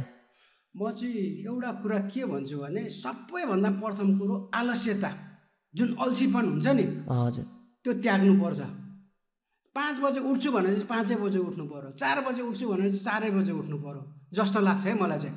अर्को कुरा भनेको हार्डवर्क। हजुर मान्छेले मेहनत चाहिँ कहिले पनि गर्न छोड्नु भएन, मेहनत गर्नु पर्यो। चाहे रात होस् चाहे दिन होस्। अब मलाई यति समय छ, कुनै पनि कुरा समय भने पर्खिँदैन, बयो खरा फर्किँदैन भन्छ नि। हजुर कुनै पनि कुरा टाइममा गर्नुपर्छ। अब त्यो एउटा भनेछ नि, रावणले पछुताएको कहानी छ नि, आज करो तो अभी करो, अभी करो तो। त्यस्तै उदाहरण के छ नि, त्यस्तै कुनै पनि कुरा पेन्डिङमा राख्नु हुँदैन। कुनै पनि कुराहरू भोलि गर्छु पछि गर्छु भन्ने भन्दा पनि अहिले काम छ भने अहिले गरिहाल्ने, भरे गर्छु भोलि गर्छु भन्ने चाहिँ होइन है। अब मैले ठुलो सफलता हासिल गरेको चाहिँ म ठान्दिनँ। अझै मैले कतिपय कुराहरू सिक्नुपर्छ र मैले कहिले पनि अहमता घमण्ड भन्ने कुरा आफूभन्दा सानै जुनियर भाइहरू भए पनि ज्ञान लिने कुराहरूमा, बुद्धि विवेक लिने कुराहरूमा सानो छ भनेर बुद्धिमा जेठो कान्छो हुँदैन भन्ने पुरानो उखान छ। त्यस्तै तरिकाले आज भाइले बोलाउनु भयो, सर्लक्क आयो, त घमण्ड गरेर किन आउनु, म आऊँ भन्ने खालको गरेँ, म आउने थिइनँ होला सायद। हजुर मेरो चाहिँ अब भन्नुपर्दाखेरि त्यही हो, दुईटै कुरा मात्रै छ सफलताको राज चाहिँ होइन। अब सफलता त पुरै सक्सेस मान्छे चाहिँ भन्दिनँ म, अझै सिक्नु बाँकी छ, गर्नु बाँकी नै छ। त्यही पनि अहिलेसम्ममा चाहिँ जुन नहुनु मामा भन्दा कानो मामा निको भने जस्तै पहिलाको अवस्था हेरेर चाहिँ आफूलाई अपग्रेडै गरेको जस्तो मलाई लाग्छ। हजुर भने पछाडि जुन जीवनमा सफलताको एउटा राज हो त्यो भनेको चाहिँ आज करे त सो आज भन्ने तपाईँले जुन उदाहरण दिनुभयो, आफ्नो कुनै पनि कामलाई चाहिँ पेन्डिङमा राख्नु भएन अनि आफ्नो जीवनमा चाहिँ आलस्या भन्ने कुरालाई चाहिँ लेजीपन हुनु भएन। बाहना बाजी गरौँ, 5 बजे उठ्छु 6 बजे उठ्छु भन्ने खालकोहरू हुन्छ नि त। अब एकछिनमा उठौँला। मैले चाहिँ जब अब जहिले पनि मेरो कुरा के आउँछ भने जहिले पनि कुराहरू चाहिँ कारागारकै ठोकिन्छ क्या। हजुर किन भन्दा त्यहाँ 4:30 बजेभित्रमा उठिसक्नु पर्ने हुन्छ। त्यही रुटिन मैले अहिले फलो गरिरहेको छु होइन। त्यही कारणले गर्दाखेरि अब हामीसँग त 4 बजे उठ्यो भने त 6 बजेसम्म त 2 घन्टा फाल्टु एक्स्ट्रा टाइम हुने भयो। त्यो समयमा त गर्ने कुराहरू गरिहालिन्छ। हजुर अब 8 बजे उठ्ने मान्छेको त कति घन्टा लस भयो ल। हजुर त्यही कारण जहिले पनि म ढिलै उठे पनि ढिलै सुते पनि उठ्ने काम चाहिँ चाँडै हुन्छ। म म्याक्सिमम भनेको कोही बेला ढिलै सुत्यो भनेदेखि उठ्ने भनेको त्यही 6 बजे नै हो, ढिलै उठेको खण्डमा पनि। हजुर जस्तै आज हामी जुन तपाईँ र हाम्रो चाहिँ यो भोइस अफ एक्जिस्टेन्सको टिमले चाहिँ प्राविधिक रूपमा पनि मेरो प्रिय भाइ चेतन घिमिरे, रोशन राणा मगर र सुमित थुलुङ राई, सन्देश श्रेष्ठ भाइहरूले चाहिँ एउटा तपाईँ र मेरो चाहिँ भलाकुसारी गर्नका निमित्त चाहिँ यो म्यानेजमेन्ट गरिदिनु भयो। उहाँहरूलाई पनि हृदयदेखि नै धन्यवाद। र आउने दिनहरूमा पनि हाम्रो दाइसँग चाहिँ अब एउटा मान्छेको जुन जीवनको कहानी त लगभग पढि नसक्ने, लेखि नसक्ने, चाहिँ देखि नसक्ने नै हुन्छ नि त दाइ, होइन? यो जुन आजको भलाको पुछारीले चाहिँ जुन आउने पुस्ता युवा वर्गहरू हुनुहुन्छ, त्यसै गरी चाहिँ हामीलाई सदैव माया साथ सहयोग गर्नुहुन्छ। दाइलाई हेर्नुहुने श्रोताहरू, मलाई चाहनुहुने श्रोताहरूको लागि पनि यो चाहिँ निकै नै प्रेरणादायी चाहिँ यो प्रोग्राम रह्यो भन्ने चाहिँ मैले अब डाइरेक्टली त भन्नु मिलेन, तर तपाईँहरूको जीवनमा पनि दाइसँग भएको कुरा चाहिँ कतिपय कुराहरू चाहिँ लागि हुनसक्छ। हिजोको दिनमा डाउनफल आउँदै गर्दा, गलत कदमहरू आफूले चाल्दै गर्दा आजको दिनमा चाहिँ म सकभर मबाट चाहिँ अघि नै भन्नुभयो दाइले, एउटा चाहिँ मबाट चाहिँ जुन धार्मिक आस्था छ चाहिँ एउटा चाहिँ समाजमा चाहिँ मैले गर्नुपर्ने काम कर्तव्यहरू पनि निकै नै छ। भोलिको दिनमा चाहिँ म त्यस्तो कदमहरू, गलत कदमहरू गर्दिनँ। एउटा समाज, एउटा चाहिँ समुदायमा चाहिँ मैले गर्नुपर्ने साथ सहयोग म चाहिँ हरदम तयार रहन्छु भनेर दाइले भन्नुभयो। मेरो तर्फबाट चाहिँ मेरो पाइतालाले किरै नमरोस् भन्ने एउटा जुन चाहिँ बुद्धिस्ट धर्मावलम्बीहरूले भनेको कुराहरू पनि चाहिँ हजुर आङ छिरिङ डोमाले भनेको एउटा गीतमा चाहिँ उहाँले निकाल्नु भएको त्यो अब श्लोक जस्तै एउटा चाहिँ लिरिक्स चाहिँ दाइले पनि चाहिँ मेरो जीवनमा पनि त्यस्तो नहोस् भन्ने जस्तो कुराहरू गर्नुभयो। र आजको हाम्रो यो प्रोग्रामको चाहिँ अन्त्यमा आइसकेको छौँ र अन्त्यमा चाहिँ हाम्रो आदरणीय दाइको जुन आफ्नो जीवनको अनुभवहरू उहाँले खुलेर चाहिँ एउटा आफ्नो तर्फबाट चाहिँ प्रस्फोटन गर्नुभएको छ। र अन्त्यमा आउँदै गर्दाखेरि चाहिँ जुन हाम्रो यो श्रोतामाझ चाहिँ के कुरा भन्न चाहनुहुन्छ त दाइ? अनि उपेन्द्र भाइ, अब लास्टमा अन्त्यमा म के भन्न चाहन्छु भने यो इन्टायर टिमलाई विशेष धन्यवाद, होइन? म मेरो जुन भित्रको हुटुटी गर्ने चाहनालाई पनि अब पब्लिक सामु ल्याइदिएकोमा धेरै धेरै धन्यवाद। र आउँदो पिँढी भाइ बहिनीहरू, भाइ भतिजहरू सबैलाई एउटा नराम्रोबाट पनि राम्रोमा, शैतानबाट पनि मानवमा परिणत र परिवर्तन हुन सकिन्छ भन्ने ज्वलन्त उदाहरण म पनि हुँ, होइन? हिजोको दिनमा राम्रो नराम्रो काम गरियो होला, कसैलाई जाने अन्जानेमा चित्त दुखाइयो होला, मबाट कति कमी कमजोरी भुल भयो होला, त्यसमा तपाईँहरूले माफी दिनुहोला। यो विषयमा म तपाईँहरू सामु अगाडि नै मैले भनिसकेको छु।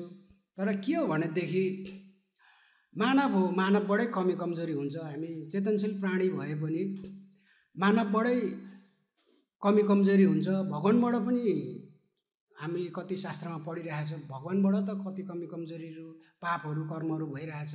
विष्णु भगवान्बाट पनि कति पापहरू भयो, कृष्ण भगवान्हरूबाट पनि भइरहेको हामीले कति शास्त्रमा देखिरहेछौँ, होइन? त्यही भएर म चाहिँ के भन्छु भने एउटा किरा फट्याङ्ग्रा जस्तो होइन, मानव भइसकेपछि मरेर जाँदाखेरि नराम्रै भए पनि लास्टमा आएर आफूले आफूलाई परिवर्तन गर्न सकिन्छ।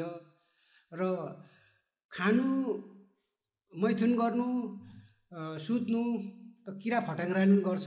मानव भइसके पछाडि मरेर जाँदाखेरि आफ्नो राम्रो कर्महरू, आफूले गरेको धर्महरू जाने हो। त्यो कारणले गर्दाखेरि हामी मानवताले गर्नुपर्ने कर्तव्य के हो त्यो कुराहरू आफूले भुल्नु हुँदैन।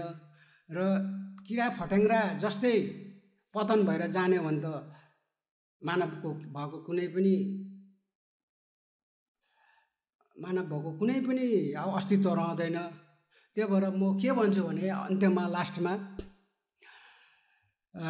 गल्ती मानवबाटै हुन्छ, तर गल्तीलाई नदोहोऱ्याउनु नै मानवताको विशेष रूप हो। गल्तीबाट सिक्नुपर्छ, पाठ सिक्नुपर्छ। मानवताले भोलिको दिनमा उठ्दै गएमा भगवानको रूप लिन्छ। अब गौतम बुद्ध पहिला मानवै हो, पछाडि ज्ञान प्राप्तिको बौद्धत्व प्राप्तिको उसले भन्दा पनि उहाँले भनौँ न भगवानको रूप लिनुभयो।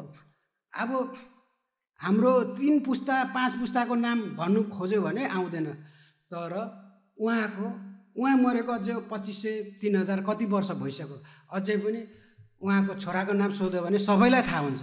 धेरै जसो पढ्ने मान्छेलाई छोराको नाम के हो भन्दा थाहा हुन्छ, आमाको नाम के हो भन्दा बुद्ध भन् हामीभन्दा 2500-3000 वर्ष पुरानो मान्छेलाई पनि। किन भन्दाखेरि मान्छेले राम्रो काम गर्दाखेरि त हाम्रो त 3000-2500 वर्ष पनि त हाम्रो बाबुआमाको नाम थाहा हुने रहेछ, छोराहरूको नाम थाहा हुने रहेछ, होइन र? हजुर, त्यो हो के। राम्रो काम गर्दाखेरि हाम्रो 5 पुस्ताको पनि नाम भन्नु सकिँदैन। हाम्रो उस्तै मान्छेलाई भनौँ भने 2 पुस्ताको नाम, अहिलेको जेनेरेसनमा 2 पुस्ताको नाम थाहा हुँदैन, 2-3 पुस्ता। तर राम्रो काम गर्दाखेरि त गौतम बुद्धको बुवाको नाम के हो भन्दा शुद्धोधन शाक्य भन्छ, आमाको नाम के हो मायादेवी भन्छ, छोराको नाम के हो भन्दा राहुल भन्छ, होइन? अहिले पनि थाहा छ नि त पढ्ने लेख्ने मान्छेलाई। श्रीमतीको नाम के हो भन्दा यशोधरा भन्छ, होइन?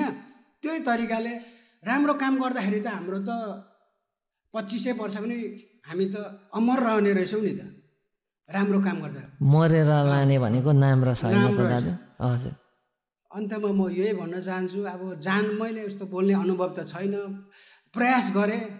तपाईँहरूलाई कस्तो लाग्छ राम्रै ठानेर एउटा भाइ भतिजो दाजु काका जे सम्झेर भए पनि सुनिदिनु भयो होला। यसमा धेरै धेरै धन्यवाद छ हजुरहरू सबैलाई।